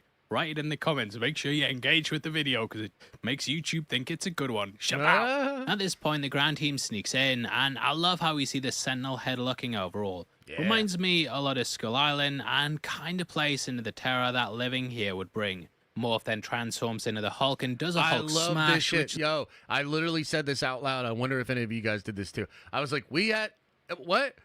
It took X-Men 97 to get the Savage Hulk back, but it was still good to see him. You know what I mean? So instead of getting super mad about it, I was like, whatever it takes. Which leads to a Sentinel being pushed into DeMayo's diner. Bo DeMayo, DeMayo's diner, which nice little detail in a blink and you'll miss a moment. Now this also makes me get a theory that the ultimate goal is Avengers versus X-Men, as they are definitely fleshing out the world. They are. Captain America and Spider-Man appeared, and we also had mention of the Hulk. Doctor Doom could signify the Fantastic Four cartoon, and the opening Marvel animation logo has lots of links to the shows. So potentially, they could be building their own Marvel universe based off cartoons from the 90s. I believe that Messiah Complex will come next, and that would set up Hope Summers. They have teased to her very, very heavily, with lines like this appearing throughout the show. For every mutant still out there, they need hope. Could have a double meaning to it and be setting up what's to come. In case you don't know, basically what happened is that Wanda wiped out the mutants and they ended up going from millions down to hundreds. After a number of years, a new one was finally born, and she was seen as being the mutant messiah. That was Hope, with her birth starting a war in which several factions vied for control. Sinister was a major player in that, and Cable also took Hope at the end. There they travelled into the future before returning when she was much, much older. This led into the Phoenix Force coming looking for her, which kick-started Avengers vs. X-Men. They basically didn't want to risk that coming for her, whereas the mutants refused to hand her over. I think that would be a great way to go down the line, and something that we could explore in another season. You know that season 2 has been written, so yeah, they could definitely end up going in that direction. Either way, we get some big moments in the battle, with Beast again dropping some one-liners. It seems pretty one-sided until Sinister shows up, and it's way more personal than just smashing robots. Sinister offers to tell Jean when they switched, and the fact is, we just don't know. It could be when he kidnapped her and Cyclops on their honeymoon, but in the end, we're not going to get the answers to this. Traveling into space, we see Sunspot and Rogue, and yeah, I think I kind of messed up and worded it badly before in regards to her suit. This is the one she wore originally, with it showing here she's gone back to her darker side. I do wonder if absorbing Garrick made her slightly more twisted, as she's clearly not the one we know. This sugar ain't as sweet as she used to be, and it leads into a massive fight. I really don't know why they sent Wolverine after Magneto, because the guy ain't good against him, and we'll talk about what happens later on. Magneto sits atop a Sentinel throne, and we see Jubilee is scorned by Roberto. Rogue fights Wolverine, and Xavier tries to talk it out with Magneto. Yeah. I love seeing some X-Men on X-Men action, and the end goal becomes about grabbing his helmet. On Earth, Morph pretends to be Sinister, which I have to admit, it did fool me. Bastion says Sinister wouldn't risk his life to help others, and later Jean touches upon this when the pair are fighting. I'll talk about it that all in a becomes second about here. putting the collar on him while they try and remove Magneto's blocker, and I love how they had these two opposite sides here. Things aren't easy though, with Cable fighting against Jean. This is triggered by one of Sinister's gems. And Cable Unleashed is really cool, man. Cable's so strong. If he wasn't holding the techno-organic virus back with his own psychic abilities, he would be like God level. And as we know, he did have the baby at one point. Bursting out his bright eyes, she psychically reaches out to Scott before getting look clapped. at that. Dude, some of these shots, bro. Oh my and I love God. how they had these two opposite sides here. Things aren't easy though, with Cable fighting against Jean. This is triggered by one of Sinister's gems, and as we know, he did have the baby at one point. Bursting out his bright eyes, she psychically reaches like this right here. Out to Scott. Like, oh my fucking God. Look at this shot, dude. Like, that's what I'm saying. There were some shots that I watched at the end, and there's a couple with Magneto as well. I'm watching some of these shots, and I'm just like, oh my God. The animation is so good. Whew. Got before getting clapped. I do think she will rise like the Phoenix though, and this could lead further into Avengers vs. X-Men. Those Phoenix clips, they've always popped up in the intro, and as we know, those teasers, they do pay off down the line. Now Magneto's helmet is finally like that. Like, dude, some of these shots, bro. Oh my God. Removed, and Xavier dips into his mind. Cyclops refuses to let it happen though, and what a bloody ball fumble, mate. You're worse than Star-Lord. Now I love how Magneto puts the helmet on X, and this completely stops his powers. Wolverine stabs him in the back. Dude, these shots are so good too, with the blood on the claws. Oh my God. And we then get what's a massive, massive, massive moment from the comics. Dude. Anyone, and I mean anyone who's seen that panel from X-Men 25, you will instantly recognize this moment. Yeah, it's Fatal Attractions. I think it's one of the things that's burned into so many people's memories, and what an incredible way to end the entry. Yeah. Now, what it does also tease is Onslaught, who's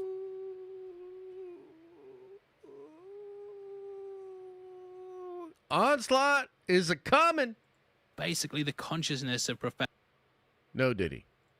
X and Magneto combined. A big bad of the 90s, he first appeared in X-Men 53. Ooh. It came off the back of Magneto ripping out Wolverine's adamantium skeleton, which caused Professor X to go absolutely mental. Psychically blasting Magneto, he absorbed all of the darkest parts into his mind, and it built itself up from his subconscious. Breaking forth, Onslaught was a vastly powered being that eventually ended up breaking free from him. It was a big plot with Franklin Richards, but I think that if they bring him in, they might end up simplifying it. Either way, he can possess characters, and I think it would be a crazy way to take things. Feel like Onslaught may be a bit too overpowered to do him as an ongoing threat for a season, but Dude, maybe we'll do Onslaught next week. He kicks the shit out of everybody, destroying the world. What are we gonna do? And then just end it. And then we go into the next season. We're like, how the fuck are they gonna? Or they go back in time or something. Ugh. and they could lay the breadcrumbs Or here. Apocalypse shows up and fights him or something. Oh my god. Now, as of next week, we don't really have anything major to talk about in regards to the finale, since the synopsis just says, the X-Men's dream is put to the test as mutant-human relations reach tipping point. So not much there. And if you've been checking out the scum of YouTube, the biggest piece of shit on YouTube, our friends over at Screen Crush, they put together a theory talking about what they think could happen. Austinverse hit me up with a similar one as well, and boiled down to its basics, they think that Deadpool and Wolverine might connect into this. As we know, that one failed as universe, and we've seen the graves of the X-Men. They think that Wolverine may have reversed Genosha, and this could have caused an issue in the universe. Wolverine even asked Cable why he didn't stop Genosha, and I don't think he necessarily cares about that whole canon event thing. Canon events are explaining across the Spider-Verse, and we learned there that averting them had disastrous effects. I do feel Miles will save his dad, mate, and then they'll realise that this isn't the case, and that, like, Spider-Man 2099's universe was destroyed because he did something else, but we're going off on a big tangent there. What do you mean he's a secret vampire? Anyway, we also saw them in What If Episode 4 when Supreme Strange tried to save Christine. He was unable to do this, and his actions ended up breaking his reality.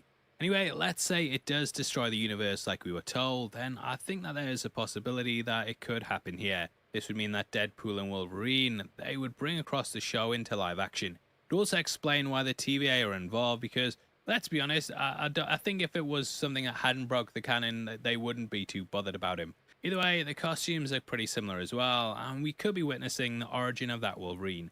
Now, Mayo has teased the ending of the show is massive, and tying it into the movies would be a big way to go. I might be overhyping it, and look, mate, I'm just going to say there's like 0% chance of that happening. It's not connected to Deadpool and Wolverine at all. At least as far as I know. And as far as I know, the only connection is that the X-Men 97 show is really meant to show you just the status quo X-Men, which is something that exists in most of the multiverse. But Bo recently said that as far as the multiverse was concerned, they told him, meaning Marvel told him, you know how we have the whole multiverse is a tree and Loki's like holding it all together? Well, yeah, 0%. Bo is literally told by Feige, think of it as a different tree. It's literally a different tree.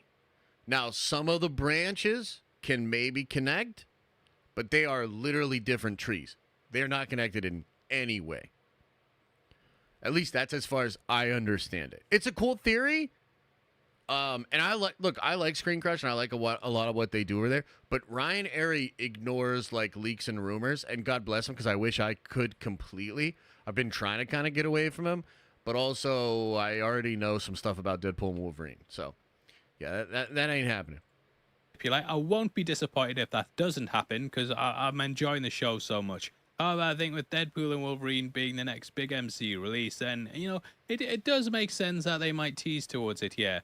Either way, I can't wait to see what happens next week. And yeah, what a cracking show that it's been so far. What a cracking show! Hope you join me as well, and make sure you drop your thoughts on the episode in the comments. Oh, hell yeah. I can't wait. Let's go. Next week's going to be crazy. I have no idea what to expect. I truly have no idea. So many possibilities.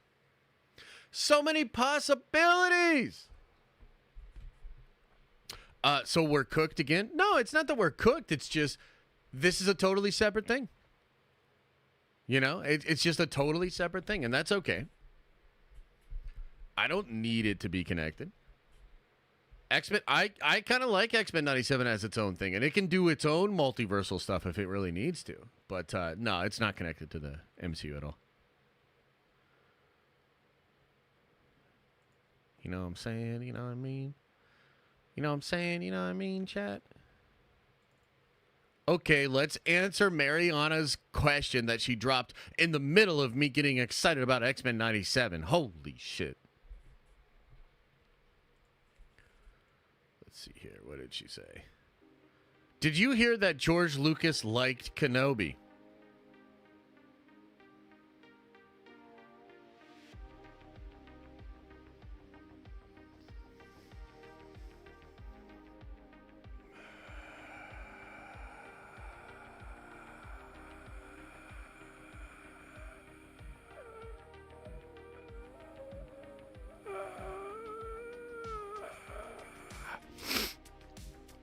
Pablo Hidalgo said it on a podcast recently. Gonna take it with a grain of salt.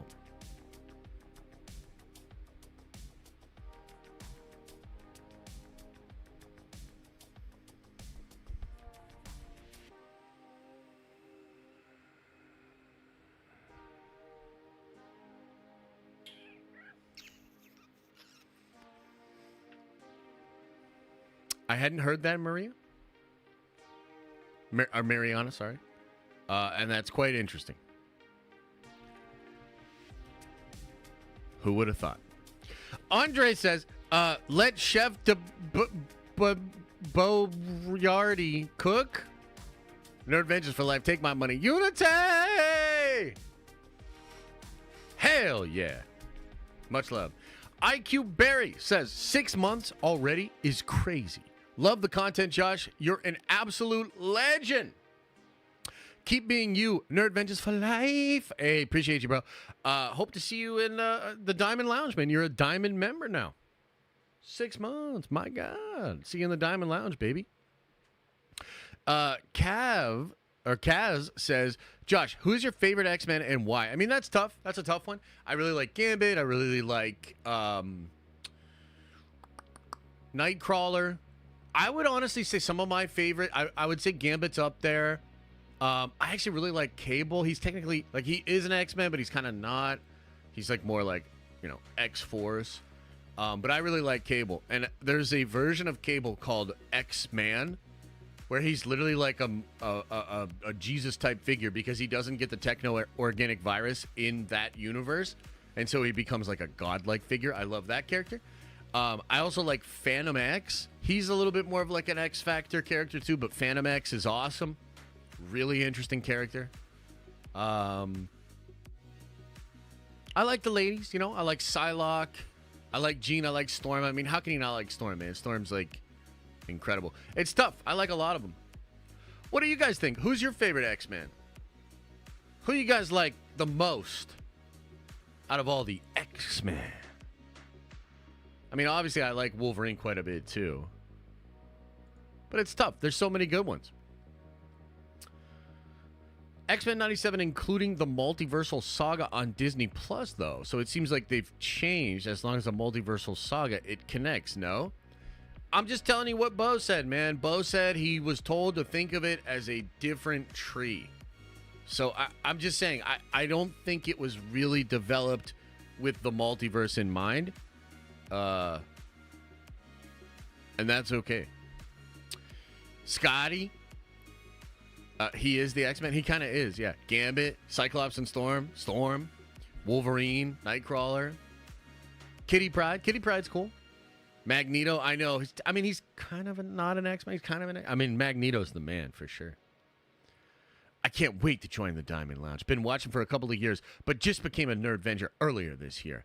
I pity that I waited so long, but I suppose it's better late than never. Nerd Avengers for life. Hey, Johnny Tsunami, I love it, man. Appreciate you. Don't worry. It'll be worth the wait. And when you get in there, it's going to be wild. I mean, the last couple Diamond Lounges have been pretty fucking crazy. We'll do one this month, too. And I'm sure it'll be really fun. Steve McTee says, and I appreciate the support, man. Thank you. Says, do the things you've heard about Deadpool and Wolverine make you more or less excited? I just got back from my honeymoon in Alaska. Take my money. Oh, yo, that's sick. Dude, Alaska's a beautiful state. You know? So, first of all, congratulations, man. Hope you had a good trip. Hope you're kind of easing back into the regular schedule and everything. So, that's all good. The stuff I have heard about X-Men or Deadpool and Wolverine makes me even more excited. Yeah. Yeah, for sure. Yeah. Mike says, Much love. I'm finally done with my first year of college. Summertime.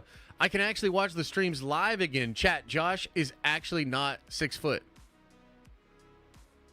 I mean, I was right with you, man. I was very excited. I was very happy to be reading that chat until that last sentence. What the fuck are you on about with that last sentence? What the hell are you talking about, man?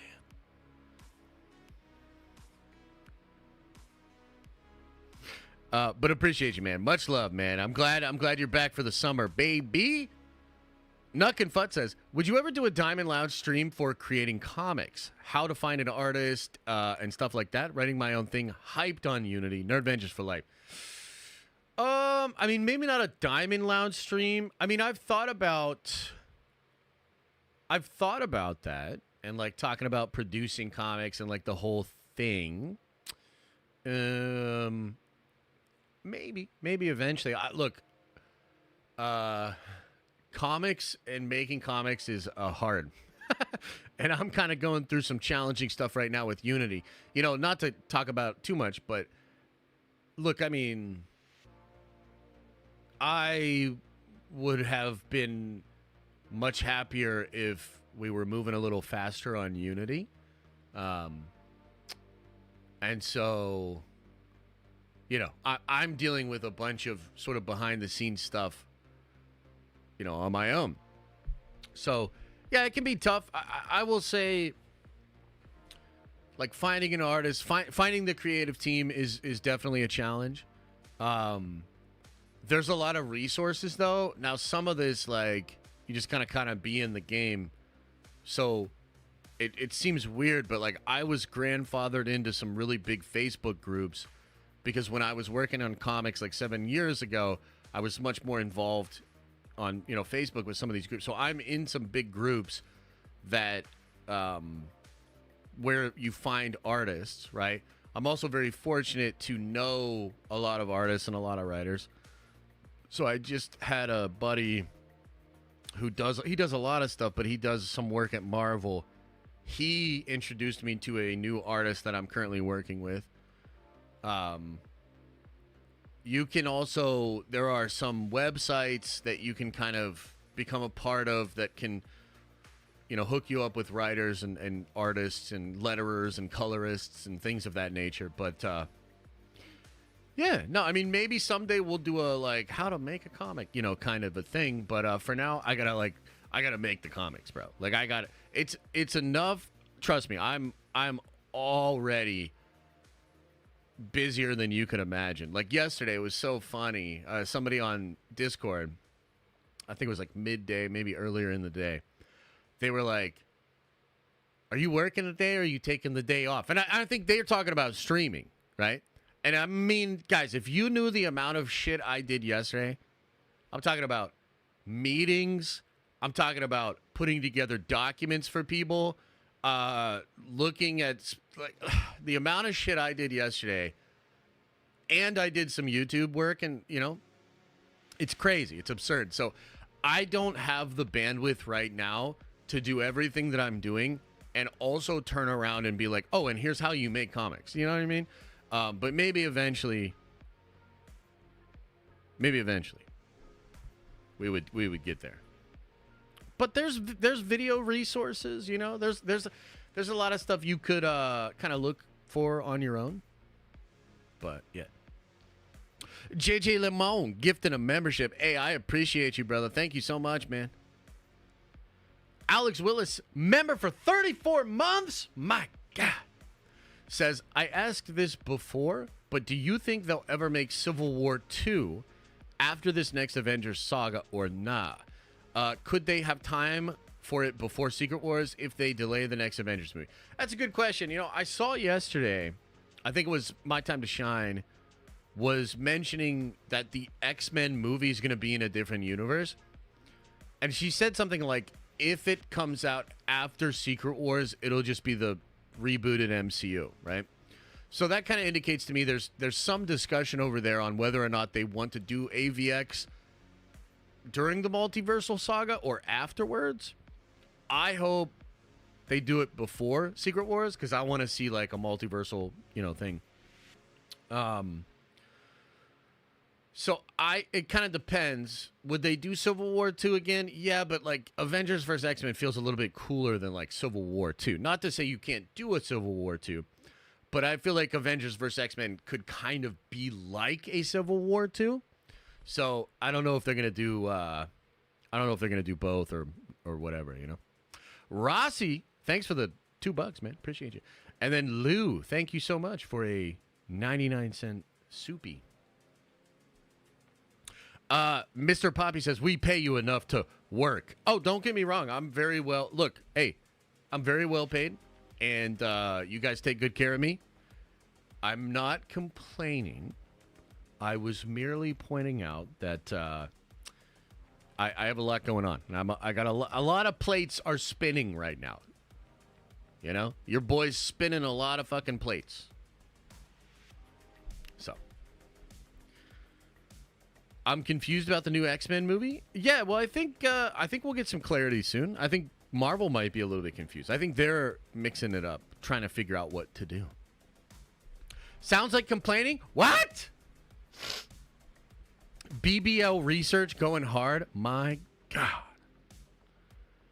If they do Avengers vs. X-Men, would it be season 2 of 97 or live action? It could be both. It could be both, baby. What if we did both? I'm not complaining. Add it to the tally. How many times have I said I'm not complaining as I'm complaining, guys? But like once or twice, maybe? Tweets out that Coogler officially signed on for Black Panther 3 and Marvel wants him for the X-Men movie. Wait, what? Coming from where? Where's that coming from? And also, how about this music? This kind of slapping right now, right?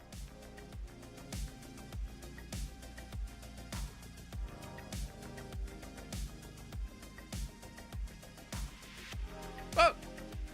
It's nice. Coming from Toast? I mean, I blocked all the big scoopers, but I'm sure somebody else will share it around. Let's see.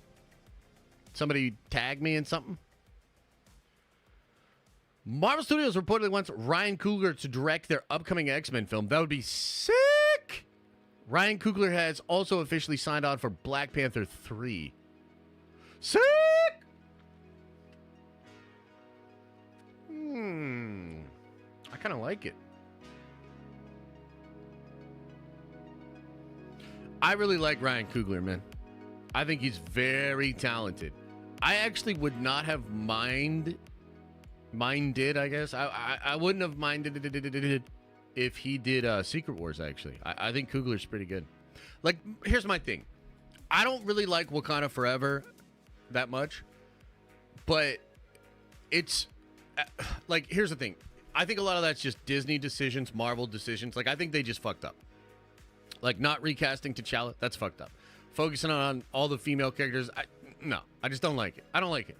Making Shuri kind of cuck Namor at the end of it, no, fuck that. Don't like it. However, the movie's deliberate, and it's not a bad movie. Like, it's doing what it has to do with intention, and it's an enjoyable film. Like, I actually like the movie. It's not Coogler's fault that some of those decisions were made kind of up the ladder. So, I think Coogler, especially if Marvel kind of learns the lesson, right? Because, look, we heard, and this has not been expounded upon, but there were rumors that in the soft rebooted MCU, you were going to get a new T'Challa. Not the son, an actual recast T'Challa. Which I think would be great.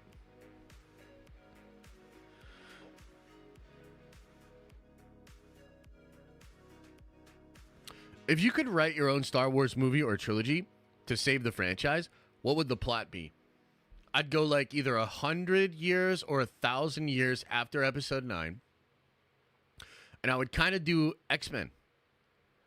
Meaning Force users were like hunted and looked at as bad. And maybe it's a republic, maybe it's an empire. But the whole point would be that Force users were looked at as like the way that in Marvel we look at mutants. Not everybody, but you know, the general thing. And so I'd kind of make it like that. Star Wars 97? Oh, hell yeah. So Grogu would be dead? No, but I would kill him in the opening scene.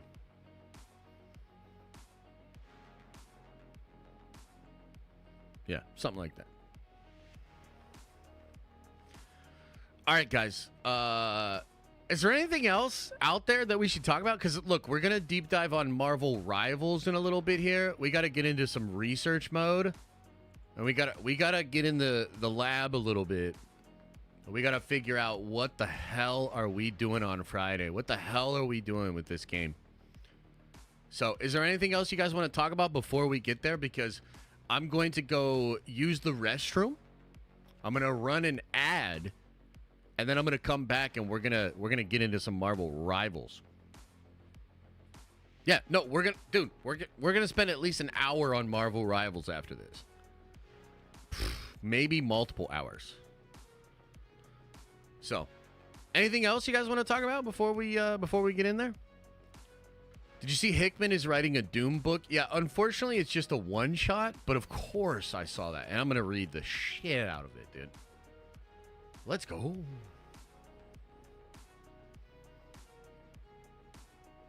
Let's go. So what? Okay, random question. We got any Marvel Comics fans in here, like hardcore comic book fans?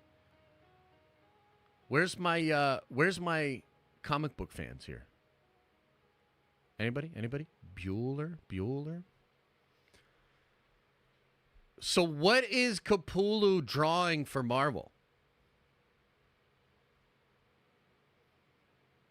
Because Greg Capullo's been teasing that he's coming back to Marvel. He's been drawing some X-Men. It looks freaking awesome. But he's not doing the Wolverine book? What's he drawing? My husband? Oh, okay. Sydney Sweeney as Dr. Doom? I would allow it.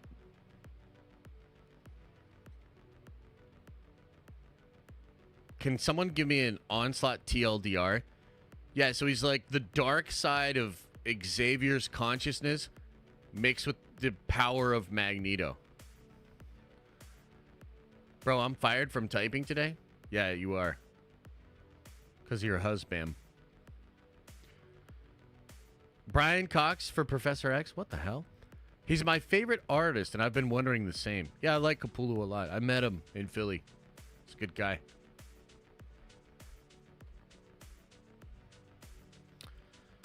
New What If immersive experience is happening. Oh, yeah? That sounds cool. Tell me more about that. Tell me more. Is there a little video preview or something like that, Team Rocket?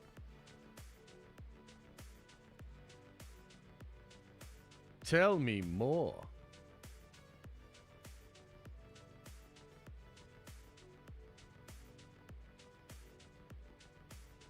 I'm at the comic shop. What do I get?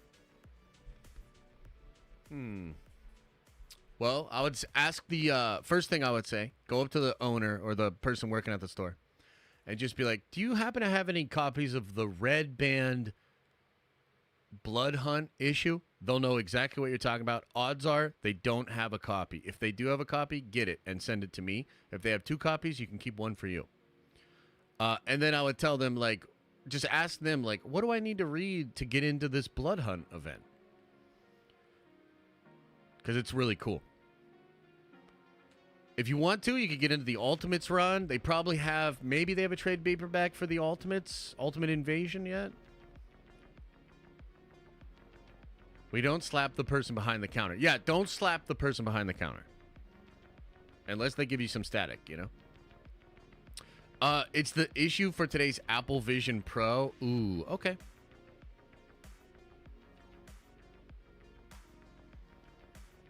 Bro, did you see the X-Men ending? Oh my god, that ending though. I know. It's great.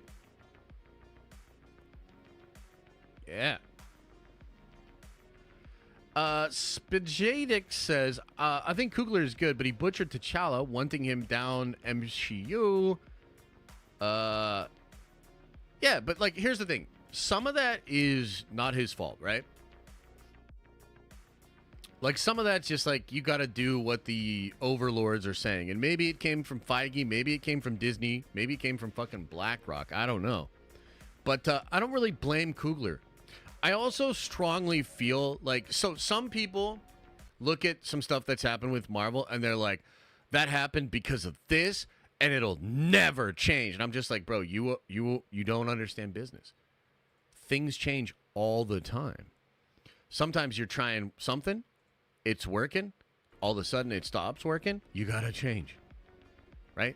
Like, I think some people want to believe that, like, whatever sensibilities or whatever factors made Marvel do some things over the past couple of years, some people would like to believe that that will never change. That's how it is forever. Buckle up, because you're getting that same shit over and over again now forever. And I just disagree.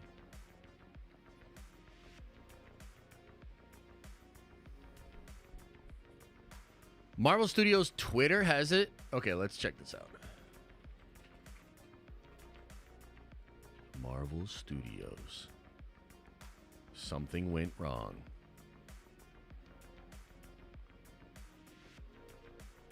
Oh, okay. Yeah, it's not really showing me anything, though. It's just talking about it. But I do see what you're talking about. Yeah, I don't know. I don't know, bud. I mean, it's just tough for me because, like, I think the AR and VR is certainly the future, but I think the Apple Vision Pro is not it. So, I mean, I'm damn sure not going to spend whatever it is to get one. Apple themselves aren't even making more. You know, so it's hard to get excited about something like that. It's like, all right. You know?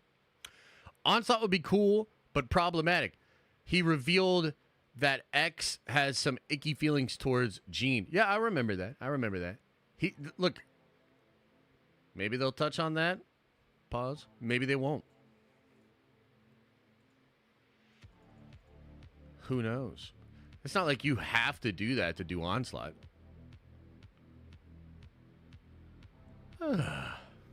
They're sold out, Josh? What are sold out? What, the Apple Vision Pros? That's because they made like 5 of them. Open your minds and realize that movie had it tough. They lost the star. Tragic. The actual humans probably weren't feeling the just recast vibe. I totally agree. I think that's fair. Yeah, I think that's fair. All right, guys. So, I got to go. I'm going to go use the restroom. We're not done streaming. Okay? We're going to dig into this Marvel Rivals business. But I got to go use the restroom. I'll be back. Give me just a minute or two. And I'm also going to run an ad. So, here you go. I'll see you later. Did it work? Is the ad running?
Did the ad work? What ad did you guys get? Did it work? It did? That was a quick number 2. No, that was a number 1. And also a Coke ad? Viagra? Speaking of Coke, gonna crack one open right here. Hot ones? Okay, cool. I don't see ads. I have premium. Oh. Okay. No ad here. Maybe I should try again.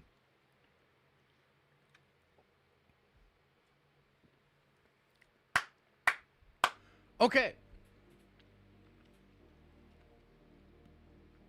You got Marvel Strike Force? Ooh. Oh. Ad for the Den of Nerds? What? What? That's crazy. Okay, we need to find some videos on Marvel Rivals because we got to figure out how I'm going to become a pro at this game. Okay, so let's see what we got here. We just got the biggest update ever for Marvel Rivals. Okay, but we need to like look at the full roster and stuff. But let's start with this one. Maybe this is good. Marvel Rivals Guides is the channel. What's up, Rival?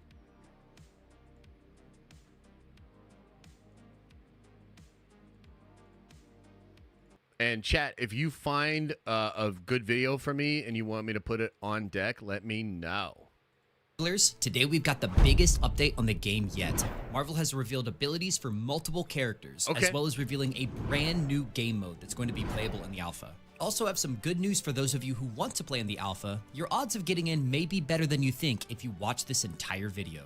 I don't want to waste a single second of your time, so let's get right into it. Okay. Storm summons electric or wind-based areas that will either do AoE damage to enemies or boost her teammates' stats respectively. So it sounds like she can either choose to go more offensive or defensive based on her team's needs. I'm thinking this is somewhat similar to Moira from Overwatch. Penny Parker, aka SPDR, is going to play unlike any other character we've seen, says the devs. She's classified as a vanguard/tank, but really she's all about using gadgets. She shoots cyber webs that stick on the environment to immobilize enemies. She has small spider bombs and nests that serve to deny enemies access to areas. Okay, interesting. So she's like a tank, but she's like a techie tank. That's kind of cool.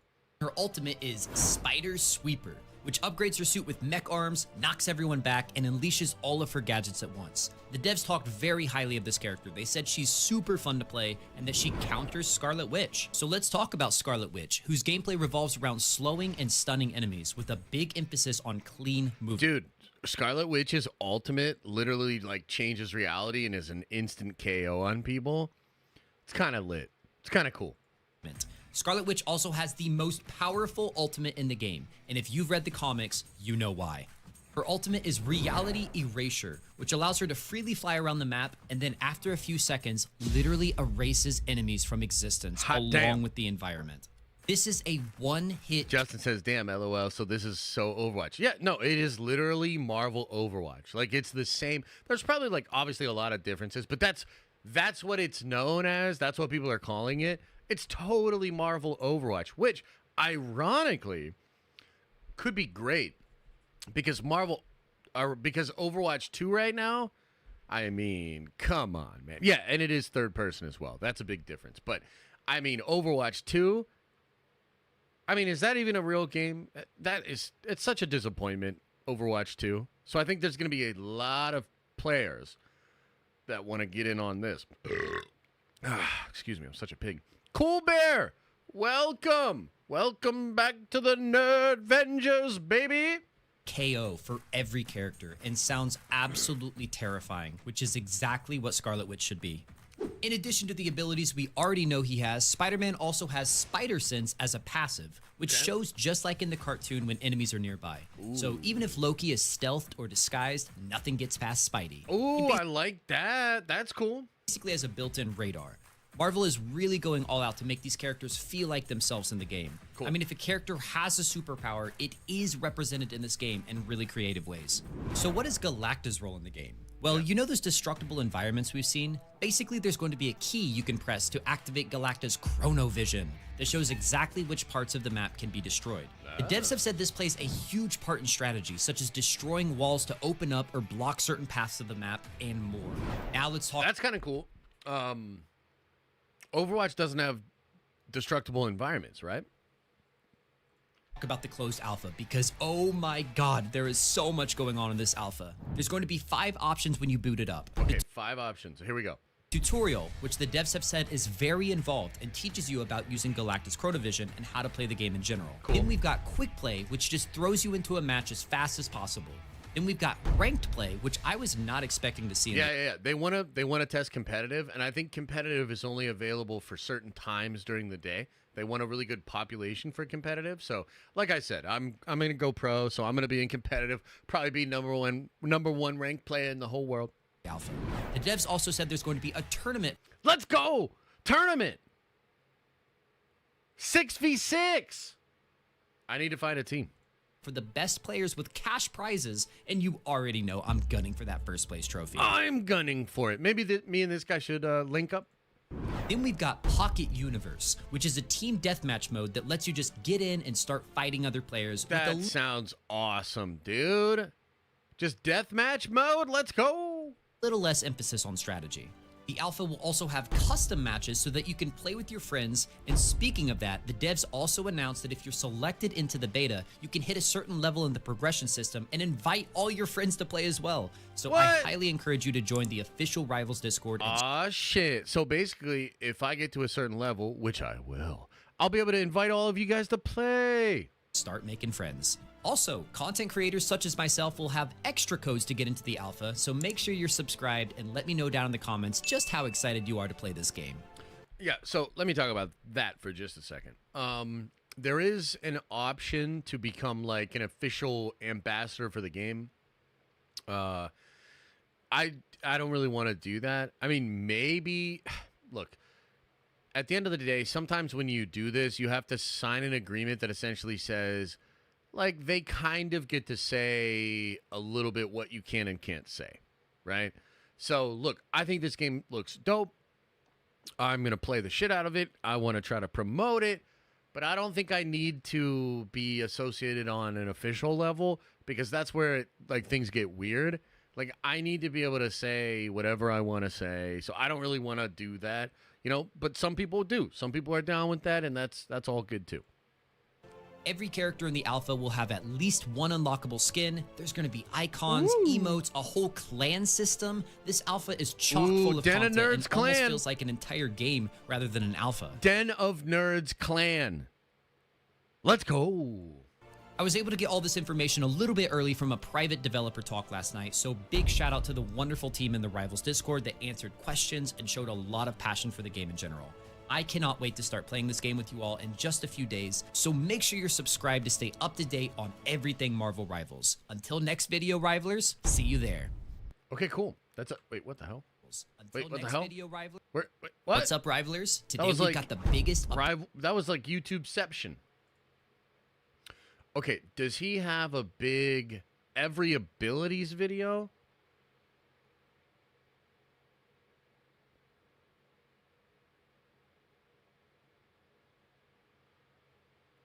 Did anybody find a video that goes over the different characters and like what they all do?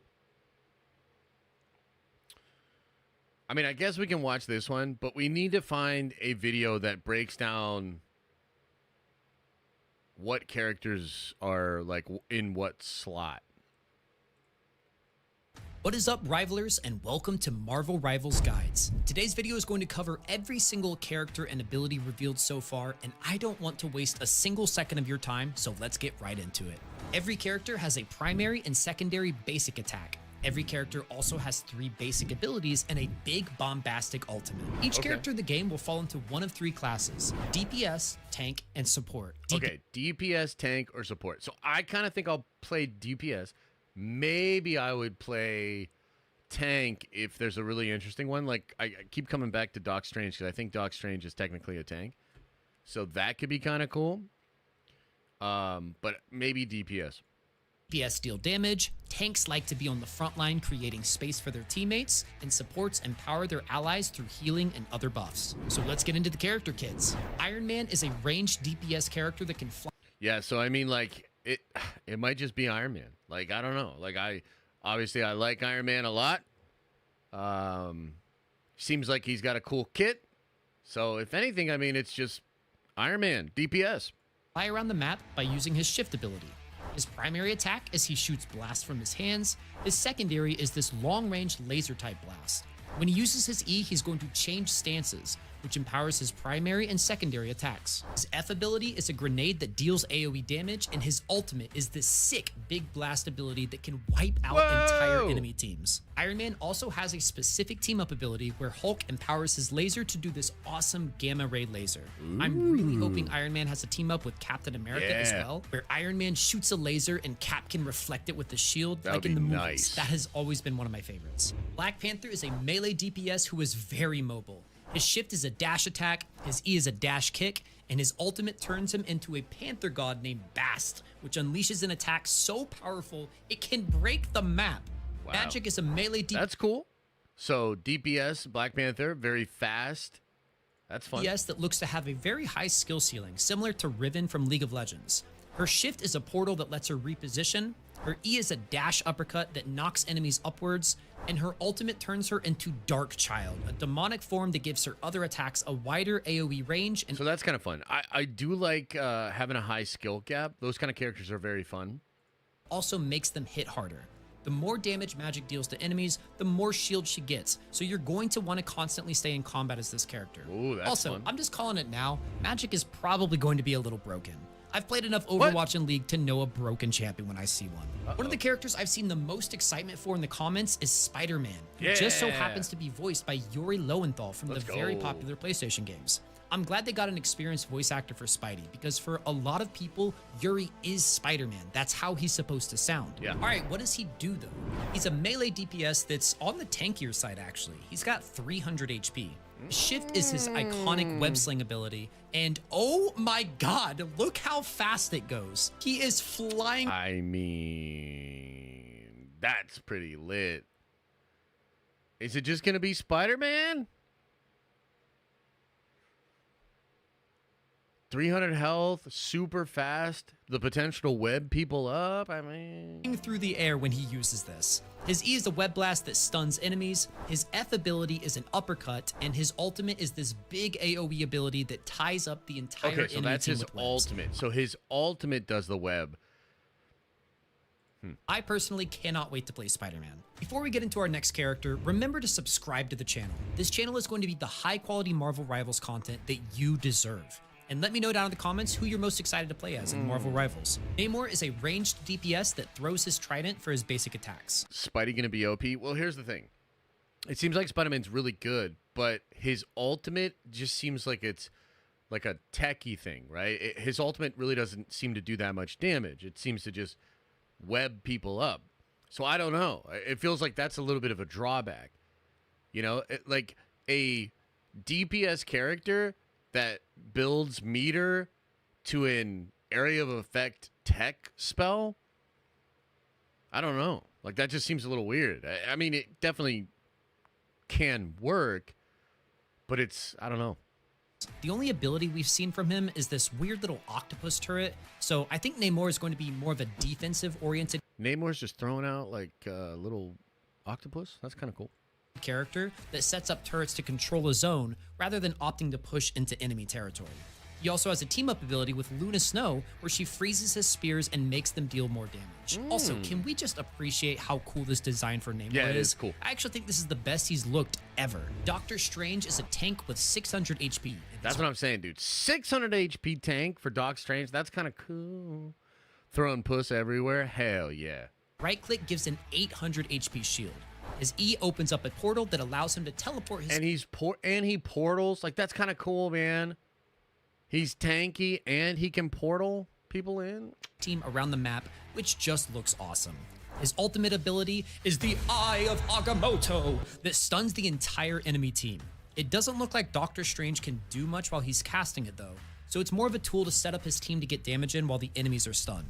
Okay, now we've got the Hulk, who is actually a shapeshifter tank with 2 forms. He starts off as puny Bruce Banner with the rinky-dink little gun and a grenade, and then his ultimate turns him into the Hulk, who's a melee tank with 9... Okay, because I was going to say, how are they going to balance Hulk? But that's how they balance him. So his ultimate is him hulking out. So that means you can't really run Hulk as a tank. He's like a secondary tank. He's like a tech that becomes a tank. 900 HP. That's the biggest health bar in the game. His jump is super powered. He can literally leap across massive parts of the map.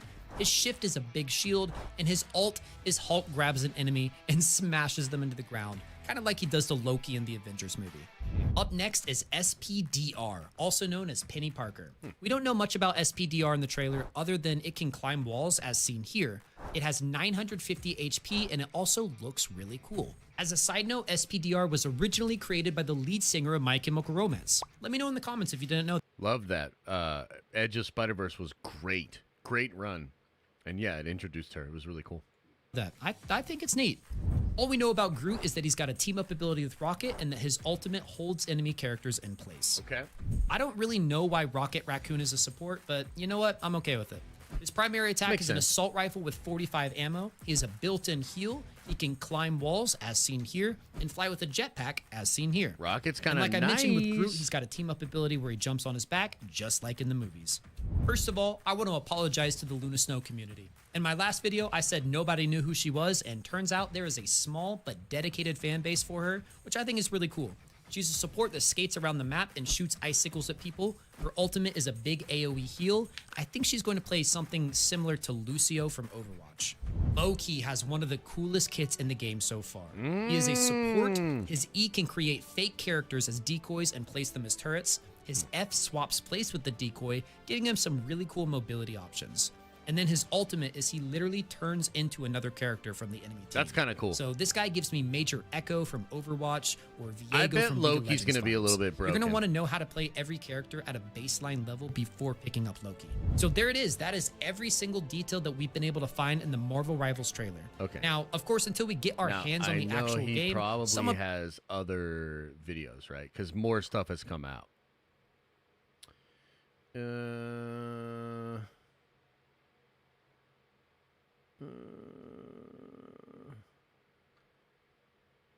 Loki gameplay. Let's see. Is there anything else? Anybody find another good video out there?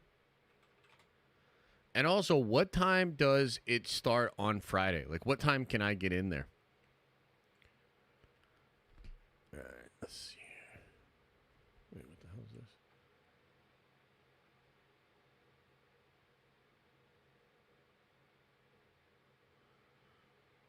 Let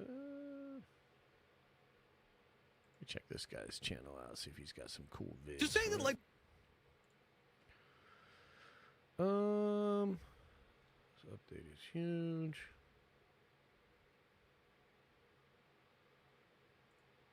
well, we got ourselves another massive update when it comes to Marvel Rivals. Okay. What's going on, everybody? My name is Blisswinger. Ladies and gentlemen, the week is here. The closed alpha test will be launching at the end of this week for Marvel Rivals, and they've been doing such an amazing... 8 p.m.? What the fuck? What kind of... No. Yeah, it's PC only. Ain't no way. 8 p.m.? Get out of here. Check my email right now.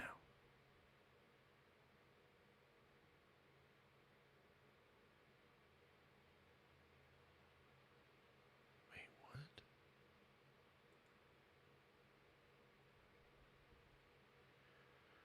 What the fuck?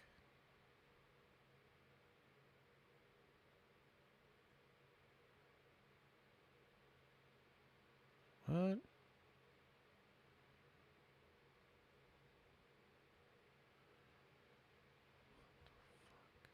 Okay, well, that's weird. Okay. Let's see here. Oh my God. Adam might be right. No!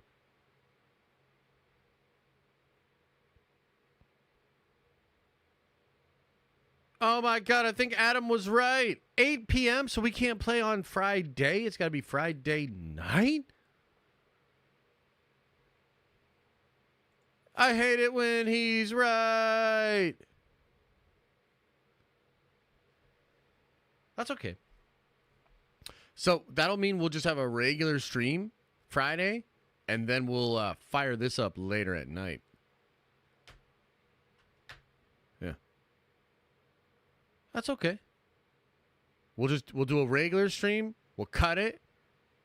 I'll like chill, hit the gym, maybe work on some comic book stuff. And then we'll stream all night.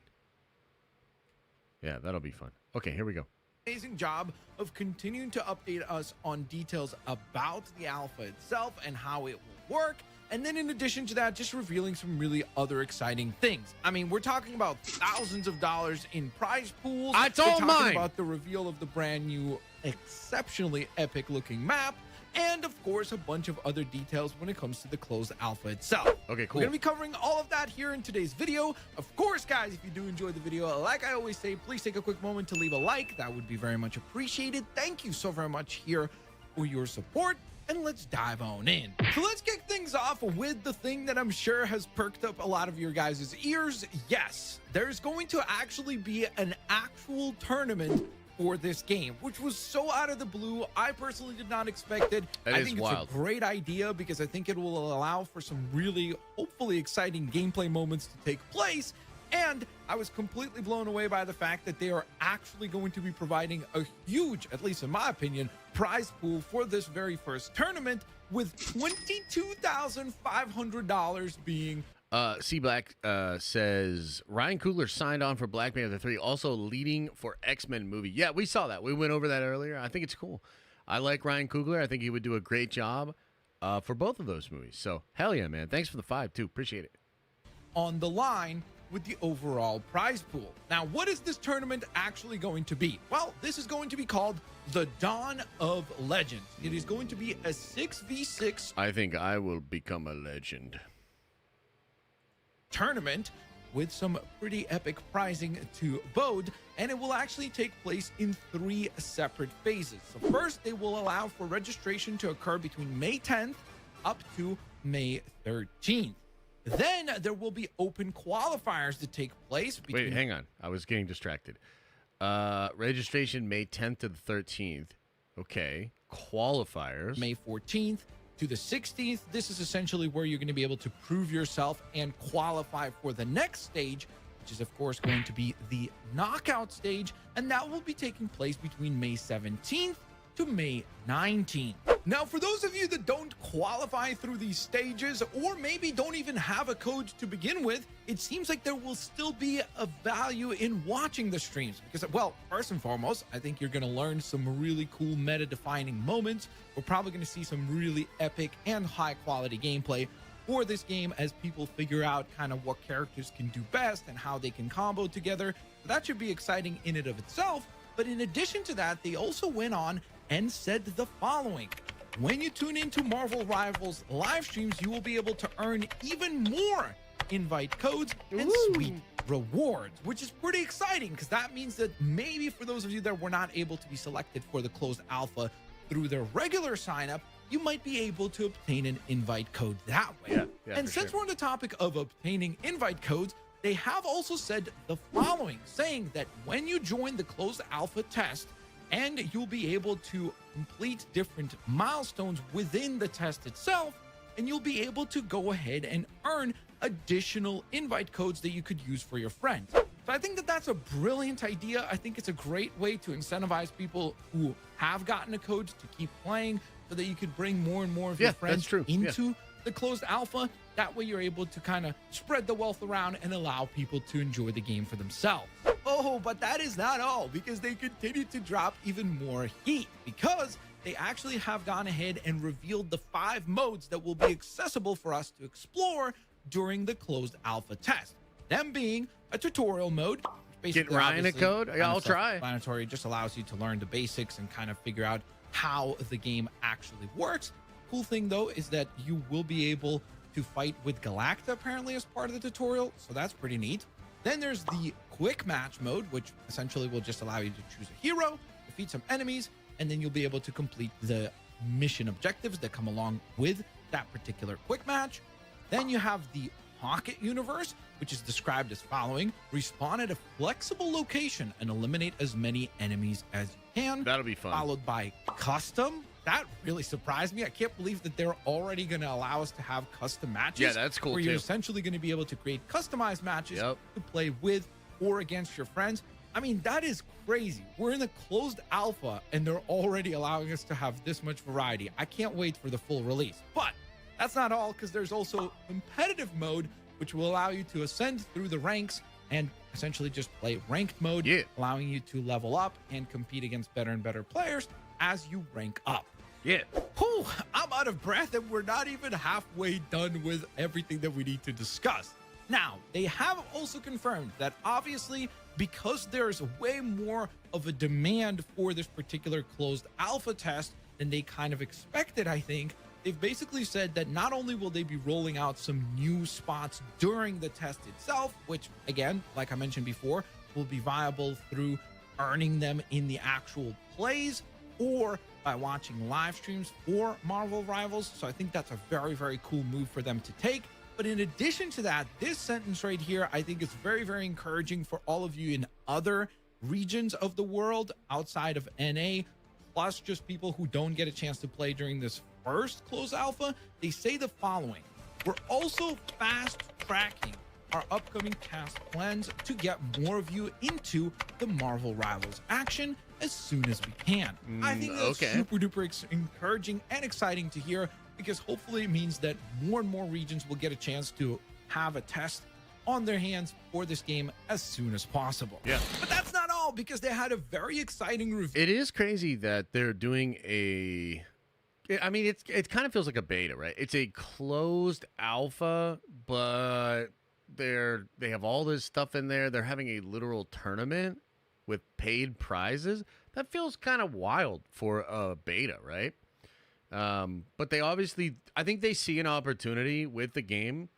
And I do think like the first trailer popped off and a lot of people were excited about it. And Overwatch just happens to be in the state that it is in. Gaming's kind of in a stale state in general. So maybe they just see an opportunity to kind of just really fast track it or whatever. So yeah. How'd I get into the beta? I just got lucky. I just signed up and got an email this morning. Revealed just a few days prior to me discussing today's updates, and that was of course the official reveal of Tokyo 2099, both the traditional and the futuristic Shin Shibuya map reveal.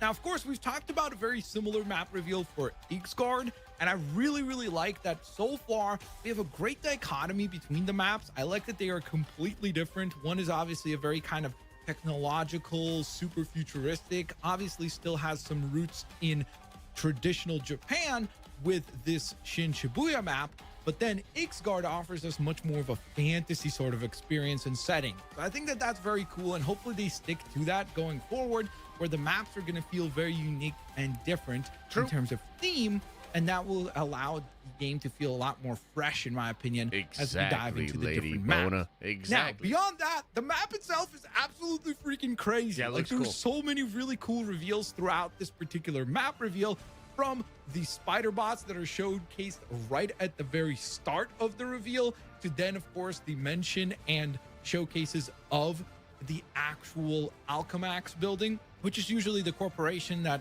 Miguel has to deal with. Let me clarify, Miguel O'Hara, Spider-Man 2099 has to deal with. So obviously really cool that they have those little Easter eggs.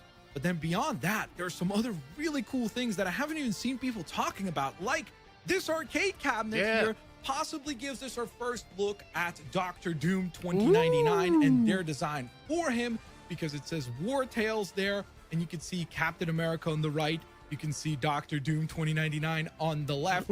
Plus, there's a giant Doctor Doom poster right up above. I think that's really, really cool to see. Obviously, the paneling on the arcade cabinet itself seems to showcase a couple of Spider-Mans possibly battling Kingpin. If we ever got Kingpin in this game, that would be interesting. I would love to see what he would look like, and more importantly, I guess, what he would play like in terms of his abilities. Additionally to that, there is just tons of other references to Spider-Man. For example, we have the Spider-Man Zero logo on this building right here, but then right below it, at least to me, that looks very, very similar to the design of the Spider-Man 2099 white and red costume, which is one of my absolute favorite costumes they have ever made. So I absolutely love the idea that this could be a reference to that.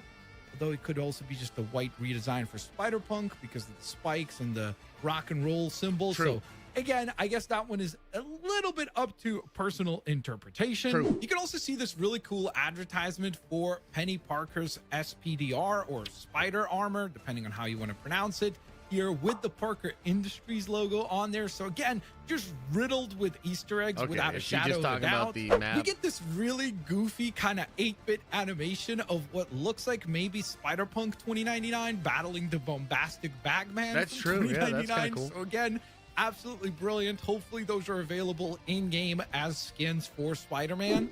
And then finally we get this very ominous shot of the spider persona where they slowly ominously zoom in on this character. Yeah. And I'm going to be honest with you guys, I've read a lot of comic books. I don't recognize which. This is like the Keeper of the Dark Web or something. I forget who this character is, but it's like a Madam Web-esque character, but this is like a dark version of Madam Web, basically. Or who this character is. So if you know, drop that in the comments section below. So there you go, guys. Marvel Rivals is almost here. I can't. Okay, cool. Well, that's good, but what about the video that talks about all the kits? Is that all we know? Just saying that, like, really nice. They have done it. Ladies and gentlemen, the codes for Marvel Rivals are beginning to be sent out. Oh, hell And not yeah. only that, but of course, they also dropped a really nice FAQ for the game. And not only that, but they dropped brand new gameplay for a character. We're breaking all of that down here in I think it was today's Hella video. or something? Of course, if you guys do enjoy the video, please don't forget to take a quick moment and leave a like here on YouTube. Thank you so very much for your support. And with that in mind, as I always say, let's dive on in. So let's kick things off with My codes! Yes, indeed, the codes for the closed alpha test have begun to be sent out. In fact, over on the official Marvel Rivals Discord, they said the following. Greetings, players. We have just sent out our cat qualification emails, and no, fear not. If you're a dog person, you don't need to be scratching your head here. CAT here stands for closed alpha test. Qualification emails, please check your email inbox or maybe even the spam box just in case. And if you didn't receive an email, don't be sad. There's more announcements on the way for everyone to have a chance in joining the closed alpha test. Now, of course, we already kind of heard about this possible additional codes being included for the closed alpha test because they've previously mentioned that they have plans to allow you to essentially do different milestones and complete different challenges while playing the game to unlock more invites. So that's a massive W. And then in addition to that, they've also teased that watching streams for Marvel Rivals will unlock even more codes. So I think that that's all really cool, that not only are they sending out this first batch of codes. So the beta's like 10 days. Maybe within the first couple of days, some of you guys will get some more codes and we can try to team up, play some together. They're aware that there's a lot of people that want to play beyond that. And so they're doing their very best to accommodate as many people as possible without hopefully making the experience unpleasant in terms of server lag and those kinds of things. So very cool to see that. Now, for those of you like myself who were fortunate enough to receive a code, keep in mind that the email that you would receive would be headlined by "Welcome to Marvel Rivals." Hell yeah. Which sounds pretty freaking awesome. It also lets you know that, of course, the closed alpha test will be beginning on Friday, May 10th. And it will start at 5 p.m. Pacific. That is going to be, of course, 8 p.m. Eastern. Why and so it'll late? be going for the next 10 days. If it starts at 8 p.m., I only have a couple hours before my bedtime. Till midnight to May 20th. Beyond that, you also do need to be aware that it comes along in 2 separate codes. So remember that you will have one redemption code that will be for your Steam key itself, meaning to unlock the actual game on Steam. Okay. And then you're going to need to unlock the closed alpha itself, which will be an additional key. So they will tell you specifically in the email 2 separate keys. Okay. You'll enter the first one on Steam and then you'll enter the second one once you're actually in the game, because after all, that's exactly what they say. Enter your closed alpha key to activate. I know, right? your So many steps. It's like it's complicated. I'm a boomer. Come on, man. account in Marvel Rivals during the game launch. So that is very cool. That is extremely, extremely exciting as it is already, because obviously it means that we're right there towards the release. I really do hope that as many people as possible watching this video did get their codes. I will be doing my very, very best, guys. I promise to try to work with the folks over at Marvel Rivals to see if I could maybe somehow, some way get a few additional invite codes. So the game's going to be free if they're giving away you Steam codes? Yeah, I think it'll probably be free to play. It'll probably be very similar to... Wasn't Overwatch free to play? Or did Overwatch cost money? So I assume it'll be free to play. Battle passes, cosmetics, like that'll be the model. Codes, and I'll do my best to try to share those with the community here. Of course, as just kind of a thank you to you guys for all of your continued support. But that is not all. They also shared gameplay for the duelist Hela.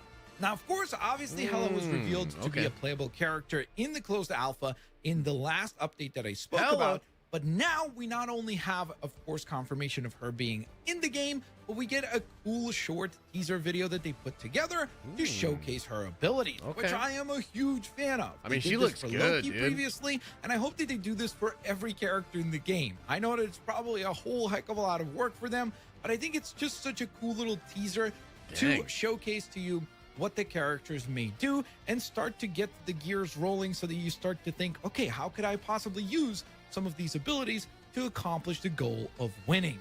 Now, for Hela herself, it does seem like a lot of her focus is pretty much around utilizing her night swords, or I guess some people would consider them daggers, and she essentially kind of throws those out. She does have a succession blast where there's a lot of them that come down onto your enemy all at once, which I think looks very promising in terms of damage dealing. But then one of my personal aspects, or one of my personal favorite aspects of Hela, is the ability to turn it into a crow. I think that this is going to be extremely useful in terms of mobility. Being able to gain so much aerial momentum at a burst like that seems like it is going to be very, very promising. Just jolting your way into the sky and getting out of harm's way, or maybe positioning yourself to pick off enemies at a high ground is certainly going to be very useful. I look forward to putting that to the test. She also does have this grenade-like ability, which seems to almost have like a magnetic element to it as well, because when we see her throw it down, you see the enemies get kind of suctioned towards the center of this orb, which I think will be extremely useful in control-like situations. So that is very cool to see. And then we have the ridiculously epic ultimate, which essentially just sends Hela up into the skies. It then shifts into what seems like almost like a first-person perspective, which is a really, really cool concept here. So I do like the visual aspect of this one. And then you just rain down damage. There was an Overwatch ultimate that was similar. That obviously, as someone who's played tons of video games, if Hela does not gain some sort of a shield here, it would seem like as long as enemies are aware of the fact that Hela just ulted, you would immediately focus on taking her down, because it did seem like you are stationary while you're in the ultimate. However, I will also say that in the gameplay that we got here, you do see like a new health bar or something along those lines appear for Hela, which seems to grant her about maybe 800 extra points of HP, which is going to be useful if it gains kind of like a shield, I guess, over top of the regular health bar to protect her while you're ulting. So I think that that will be very interesting to see how it all plays out, whether or not she has some sort of a protective shield or orb around her to protect her while she is delivering the ult. So all of that is really cool and exciting, but that is still not all. They also put together a really nice and concise frequently asked questions area that I did want to share with you guys, because I feel like some of these questions are continuing to come up. So if you have any friends that ask these questions, if you have any of these questions yourself, hold on tight, get ready, and let's break them all down. So first and foremost, where and when can you play the closed alpha? So this closed alpha test will be on PC only. So once again, keep in mind that that does not mean that the game will only release on PC, because I see a lot of people saying that. Just this closed alpha test. Yeah, I think that's fair. I think it's going to come to consoles for sure. I don't see any reason why it wouldn't. But yeah, for the alpha, they're just going to test it on PCs. It's PC only. Beyond that, we don't have any concrete evidence right now.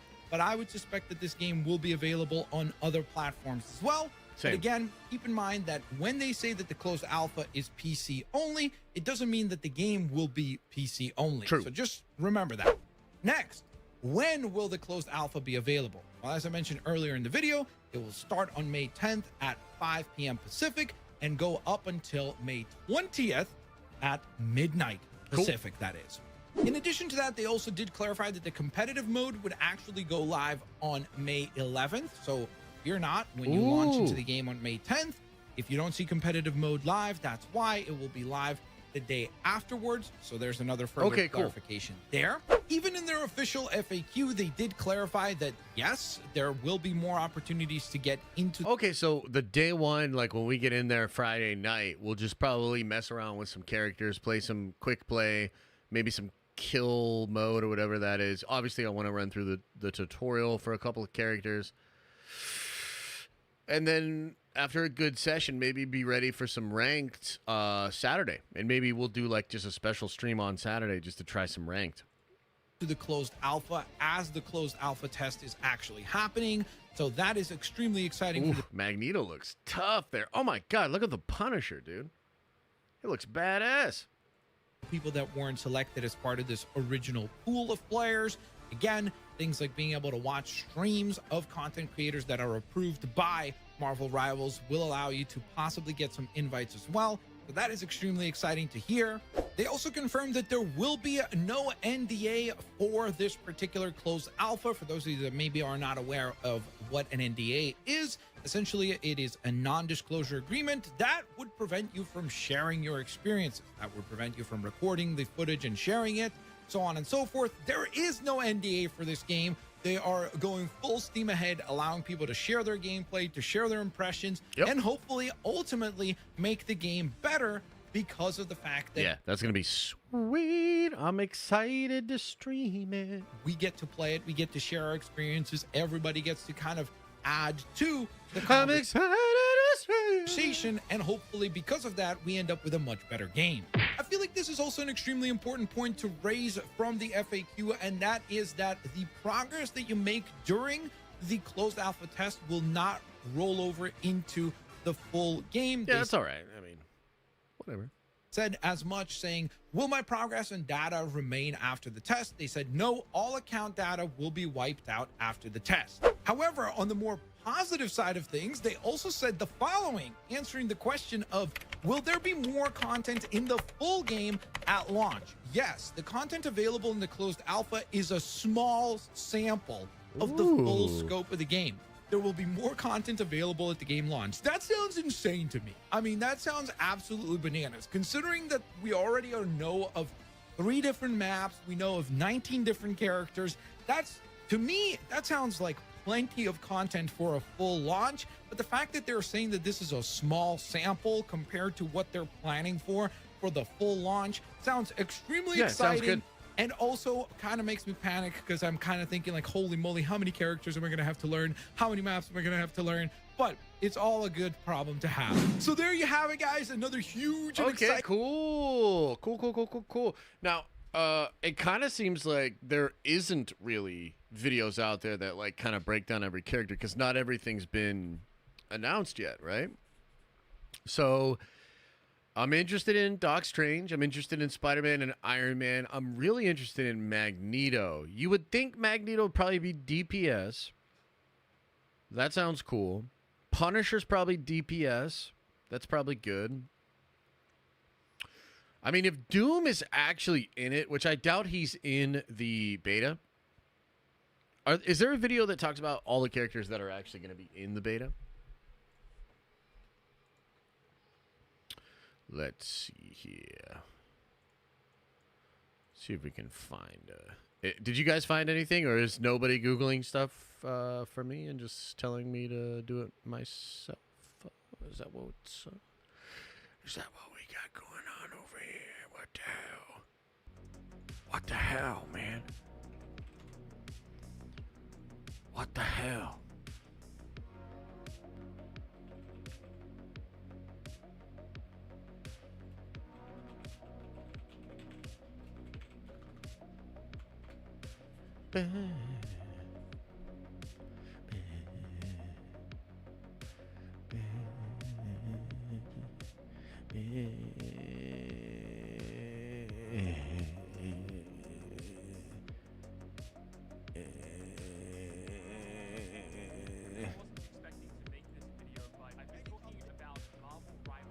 Okay,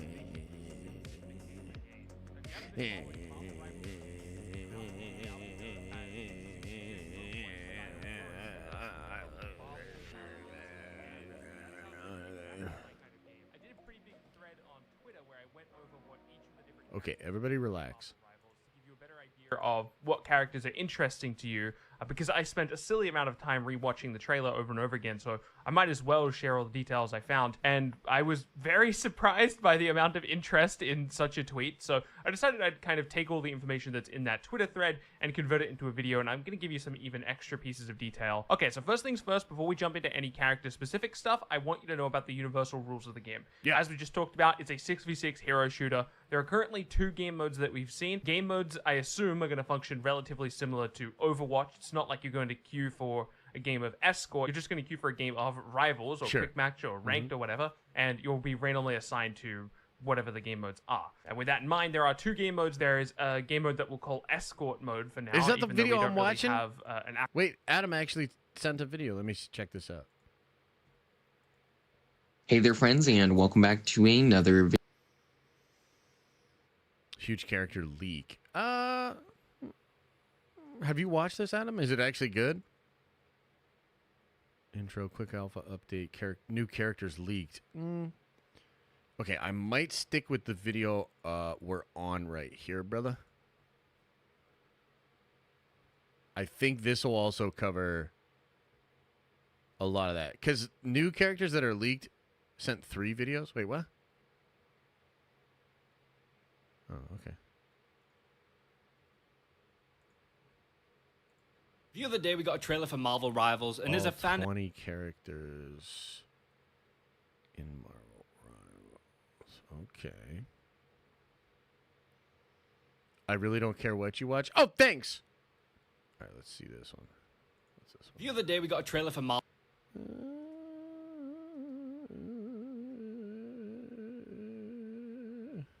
All right, let's watch this one.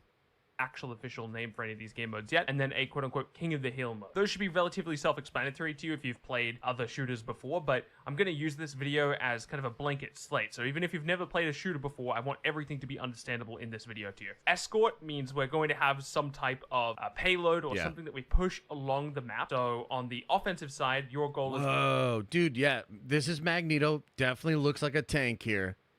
That's super cool. Look at freaking Punisher. He's got like some kind of crazy gun. Oh, man, that's really cool. Going to be taking whatever you're escorting to the other side of the map where the player... Dude, Magneto as a tank? I mean, come on, bro. That's... that seems kind of nice. Enemy players start off, and the enemy players are going to be trying to prevent you from making that happen. There's going to be some amount of time that's allotted to the defense team where they're trying to survive, and it's pretty much as simple as that. Think of it as a really intricate version of Tug of War. The King of the Hill mode, I feel like even if you haven't played an FPS game before, King of the Hill should be a pretty straightforward concept. Whoever's inside of the hill is collecting points. There are a handful of ways that you could do a King of the Hill mode, so it could be whoever has the most points at the end of a certain amount of time. It could be the first to get this amount of points. So there's slightly different implications there, but for the most part, the King of the Hill game mode should be fairly straightforward. Get more points equal win. We've seen health packs around the map, so these act as like mini objectives to fight over. I don't think that there are other types of buffs, so like movement speed buffs or anything like that. So far, I've just seen health packs. Cool. So if there are other types of buffs that you can pick up around the map, that's good. I just haven't seen them yet. There's some destructible environments. It does seem like it's a relatively big feature. Now, one thing to keep in mind is that we've seen destruction from a bunch of different sources. We've seen destruction from regular guns, ultimate abilities, and regular abilities. So I don't think it's as simple as a big ability destroys stuff, or I don't think it's as simple as certain types of abilities destroy things. I think it's literally just going to be the case that these environments have a certain amount of health, and once you deal that much damage, they get destroyed. And, you know, to add to that, we did see that there's like a Galactica vision thing, which will help you know what parts of the map can be destroyed. So I don't even think all of the map is destructible. Example I'll use for this is this clip of Rocket Raccoon. The wall he's shooting at, or he's not really shooting at the wall, he's shooting at enemies, he's just missing. But the wall that's behind the enemies he's trying to shoot at does get destroyed and there's no special abilities being used here at all. It's just damage. It's just his regular left click. So yeah, that's my guess, is that there's just kind of like an invisible health bar on these destructible environment objects, and I would be highly surprised if everything was destructible. It seems like there's just certain objects on the map that are considered destructible. For sure. Like, I don't think you'll be able to destroy like buildings that you can run through, but these destructible objects do make a big difference gameplay wise. In one clip we can see Black Panther destroying a bridge, right? That's a point A to point B that is no longer crossable. That's true. In the particular example that they show, I don't think it's like a particularly important bridge. Like, I don't think it's going to make or break any game plans. That's but true. You could see how that type of destruction leads to lots of situations where people have to alter their gameplay style or their game plan. All right, before we jump into characters, I want to talk about team-up abilities and how they work. And for full transparency... Yeah, I don't really usually play tank, you know, in most, even just in like most RPGs and stuff like that. But in Overwatch, I did try out the tanking in Overwatch, and I did like it. So, yeah, I don't know. Transparency's sake, I'm recording this section about team-ups a day after I recorded everything else. And the reason for that is because I've learned a little bit more information about how team-up attacks work, and my initial interpretation of them was completely wrong. So my initial interpretation of team-up abilities was that team-up abilities were existing abilities that were modified if you had the assigned character on your team. So for example, let's take a look at Hulk. Hulk has an infused ability, and my interpretation of the infused ability is that you could use it on any character, but Iron Man got some type of benefit for you using it on him specifically. Okay. That is not the case. Infused must be used on Iron Man specifically. We have two reasons to believe this. One is the website description. The specific quote from the website is, Hulk can unleash gamma energy to help charge up Iron Man's armor for massive damage. And another reason we think this is every single character that had an ability tied to the C key happened to use a team-up effect with that C key.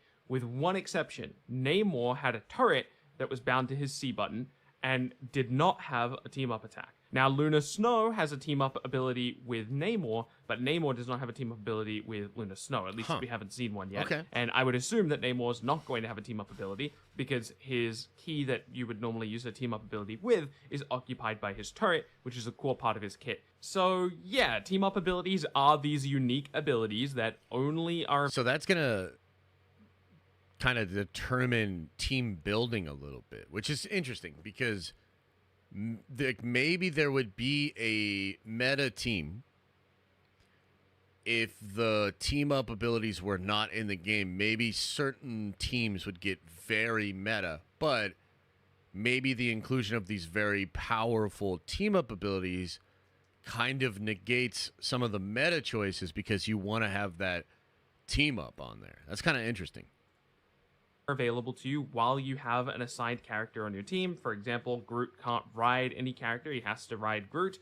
Hulk needs to charge up Iron Man. Luna Snow needs to give her buff to Namor. But keep in mind, for the rest of this video, when I'm talking about team-up attacks, I'm under the wrong impression. I'm underneath the impression that team-up attacks, or team-up abilities, I should say, are just modified versions of abilities the character otherwise has access to, and that assumption is wrong. So have that in the back of your head, and let's jump into some characters. Starting off with Iron Man. Iron Man is a DPS character. Again, I'm trying to make this video as adaptable for non-FPS players as possible. It stands for damage per second, so I'm going to refer to all damage-dealing characters. That means characters that are focused on damage. Obviously, everyone can deal damage, but characters that are focused on specifically the role of reducing the enemy's health bar to 0 are going to be referred to as DPS characters. He has 100 ammo and 250 health. 250 seems about average for these damage-dealing characters. I haven't seen anybody lower. I have seen someone higher, but generally 250 is like the spot for these damage-dealing characters. Let's first take a look at his shift ability because I think it's the most interesting one to look at. It's this glide. Now, what's curious about this glide is that he moves very rigidly. He kind of just looks like he goes from point A to point B. So I'm wondering if maybe Iron Man's flight, and keep in mind in this trailer we only ever see him flying, but I'm kind of thinking that Iron Man's movement in the air might be fairly restricted compared to what you might expect out of Iron Man gameplay.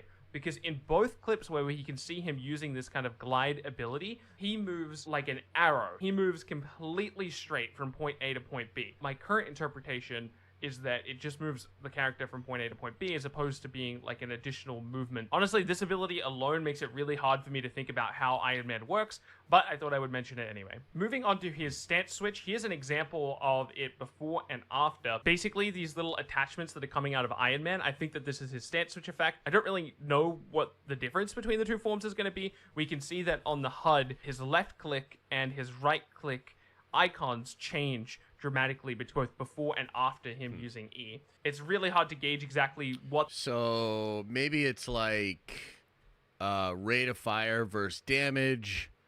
Maybe it's like damage but vulnerability goes up. One of them is also infinite and one has 100. So maybe it's like that.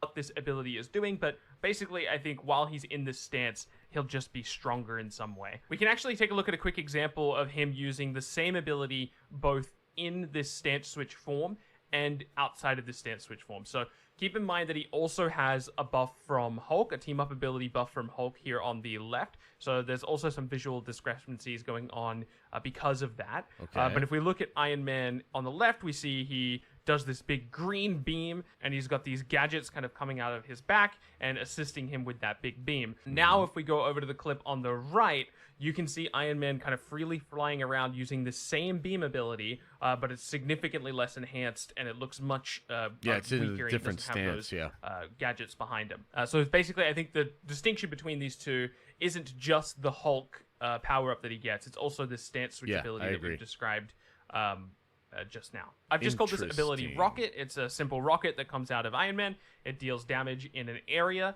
It looks like it's maybe only 50 or 25 damage, so not much damage at all. And there's no knockback applied to the person that's hit down there either. So it seems just like kind of a standard ability he can throw out in between other abilities rather than anything like super crazy impactful, but it's definitely not his centerpiece. Lastly, we go over Maximum Pulse. This is his ultimate ability. Make no mistake, this thing that you're seeing here at the beginning is just his MVP pose. So that's like at the end of the game, whoever has MVP has some like crazy animation or whatever. We've seen that for most of the characters. I played it at the beginning of this video. It's really hard to tell how much damage this is doing, unfortunately, because we don't ever see it any looks of the like it's people's doing health a bars. lot. So it's hard to say if this is meant to be like a crazy white It looks ultimate. like I it's assume doing it's not. They're a probably lot. dramatizing this for the video, so the character's health bars are probably lower than what you would expect in a situation like this. But either way, a big AoE damage effect like this, it just cannot be bad unless the damage numbers are just way too low, and that's only one balance patch away from changing. So this is definitely going to be like a big Where's Green Goblin? Yeah, it's like Carl said. There's only S tiers in this game. ability that Except for Luna Snow. What the fuck? you see a lot of. So moving on to Bruce Banner. Bruce Banner is a start switch character, meaning that he has he's kind of like two characters in one. Bruce Banner and the Hulk, he's a tank class. While in Bruce Banner form, he has 20 ammo, while in Hulk form, he's a melee I don't think I'm going to so play he has, Bruce, so let me just ammo. see something. And then his HP while he's Bruce Banner is going to... Okay, chapters.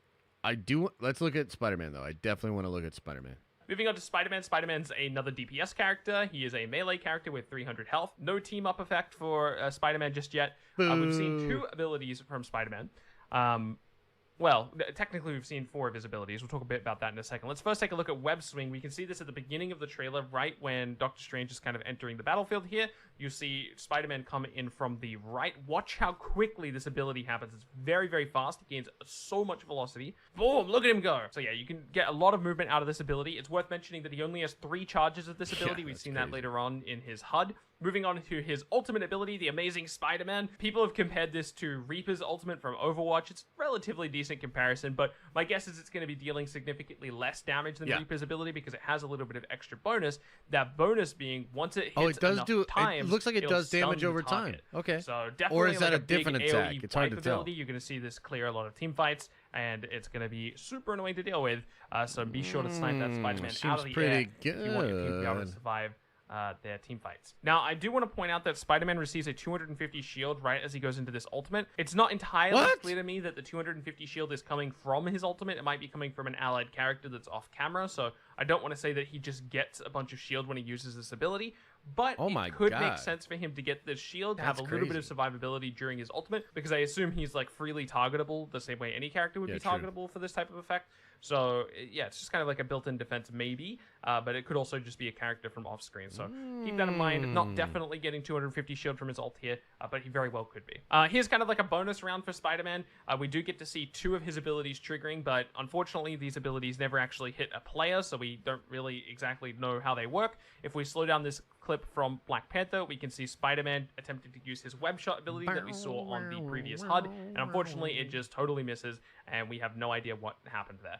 And right before Spider-Man gets into a fight with Magic, he goes for an uppercut ability that we also saw on his HUD, and completely misses it. I assume that uppercut ability will lead to some type of hit stun, so you can get in a bunch of free damage, and the person's kind of interrupted through whatever they were doing before. And then also, Spider-Man looks kind of nice. Is just kind of like a standard-ish projectile, but we'll just have to wait. Okay, I want to look at Loki. Loki seems interesting. Personal taste. Onto Loki, our first support. Man, I'm really excited about Loki. I did not expect to be this pumped for Loki. Loki's probably the character I'm looking forward to most right now. He has 10 ammo, 250 health, and we have a pretty good idea of how all of his abilities work. So before we get into the footage of the abilities we've actually seen, I want to talk about 2 abilities that appear on his 6v6. HUD that we can be reasonably certain how they work. So one is an invisibility It's called ability. Marvel Again, we don't Rivals. know 100% for sure that this is an invisibility ability, but there was a couple journalists before we even got access to this gameplay footage who said that Loki could indeed place illusions and could go invisible. We haven't seen him go invisible, but we have seen him place the illusion. So I assume that they're just correct about the ability to go invisible. And then also this icon just looks like an invisibility icon. And then the other icon seems to have some type of healing property applied to it. It just looks like it's a healing ability based on the plus icon. And also he's a support character, so it makes sense that he has some type of healing. It's unclear whether this would be self-healing or targeted healing, though I assume it's targeted healing. I've been wrong before, though. Moving on to the abilities we actually know about for Loki, these are super exciting. In this clip, we see him use both his illusion/turret and his swap ability. So his illusion/turret works exactly how you might expect. Cool. It places an illusion, and then That's super cool. So the illusion just does like kind of little attacks. firing his regular attack. that's Now, cool. what's really cool about this, there's so many implications for this ability, but first of all, his turret gives us a look at how his weapon actually works. We can see Loki's turret shooting Hulk earlier on in the trailer, and we can see that Loki's normal attack is going to have a splash damage effect, so it explodes in a small radius, but unfortunately it looks like he has a relatively low fire rate. Now, as we see later, he can swap positions with his turret. that's cool. Or his illusion, I should say. So you could use it as kind of like movement tech. You could put it on top of a building and then teleport to it. There's fun stuff you can do there. And you That could use seems it fun. as almost like bait. You could set up your turret elsewhere in kind of like a safe position, and then you could fake and pretend to be your turret sitting on top of that a seems building. fun. Perhaps maybe they ignore your turret, and then if they come for you, who is actually your turret, you could teleport to your turret who's completely safe, and now they're fighting a real turret instead of you. Yeah, that seems super fun. I think there's a lot of potential with Loki for sure. Lots of cool implications of how this ability works, and yeah, very, very cool. Big fan of this whole system. Okay. And then we also see Your Power's Mine, which is Loki's ultimate ability. Where Okay, that works for me.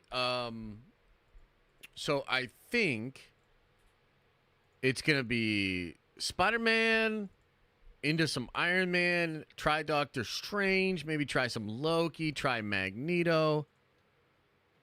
There's a lot to try, actually. Yeah, that'll be fun. All right, cool. I just wanted to go over that. Might as well go over it on stream, you know what I mean? But I'm going to get out of here in a little bit, guys. Is there anything else you guys want to talk about? Anything else going on? Are we just watching these videos for the rest of the stream? Yeah. Yeah, but we're done. We're pretty much done. That's a good... Like, I went from, like, I have no fucking idea what to do, to, okay, I get it. I think I'm going to try out a couple characters right away. I kind of get the vibes. So that should be good. Luna Snow. No thanks. There's a lot of particle effects and ground clutter. I hope it's not so much that you lose your targets easily. Yeah, that's true. That's true. I think that's a fair concern. We'll see.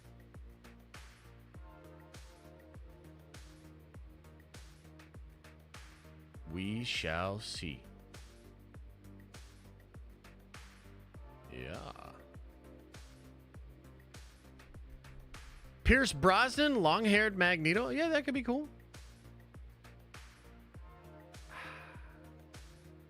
Little coin drop. I could do a little coin drop. And then I gotta get out of here. I want to go.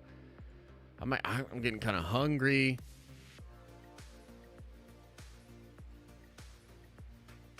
Why do I have to re-log in, bro? What is happening? Oh my god.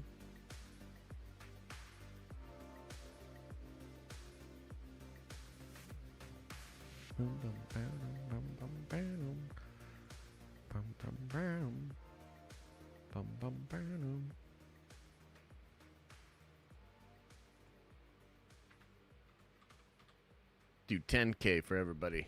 There you go. There you go.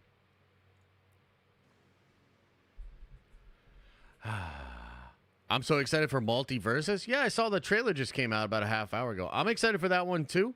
I do have some questions about it though. Like, I'm just not sure. Like, I'm just not sure about it. I did really enjoy the original version of the game, though. And I'm excited about the netcode fixes. I'm not crazy about the models getting so much bigger. But, yeah, I'm going to give it a shot. Definitely give it a shot for show. Woo!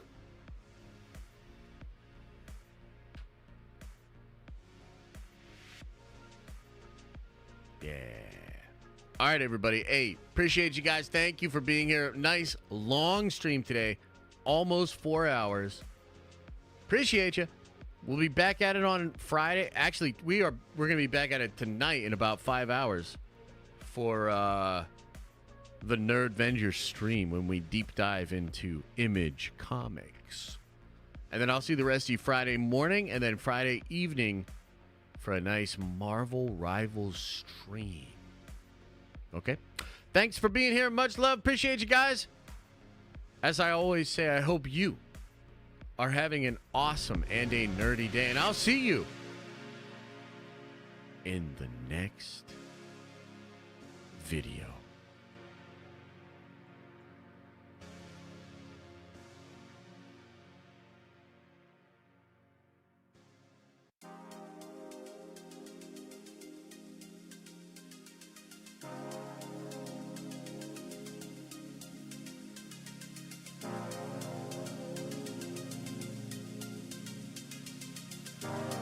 Oh, hey, thanks, Rossi, for gifting that membership. You real cool. Thanks, bro.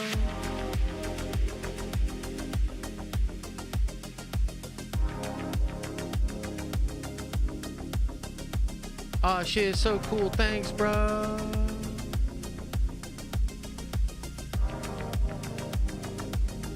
Just a PBL Rossi.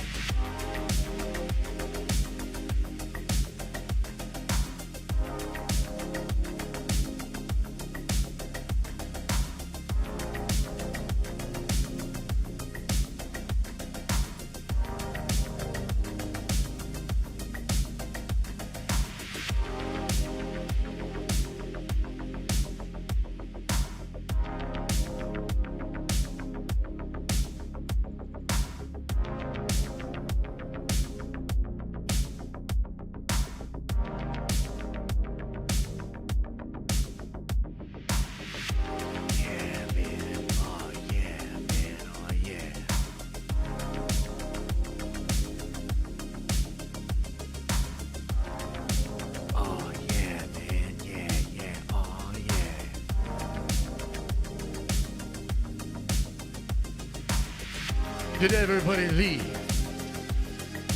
Leave. Is everybody gone?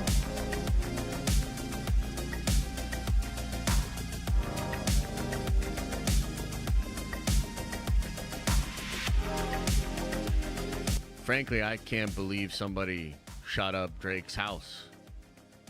I mean, don't they know there's kids in there?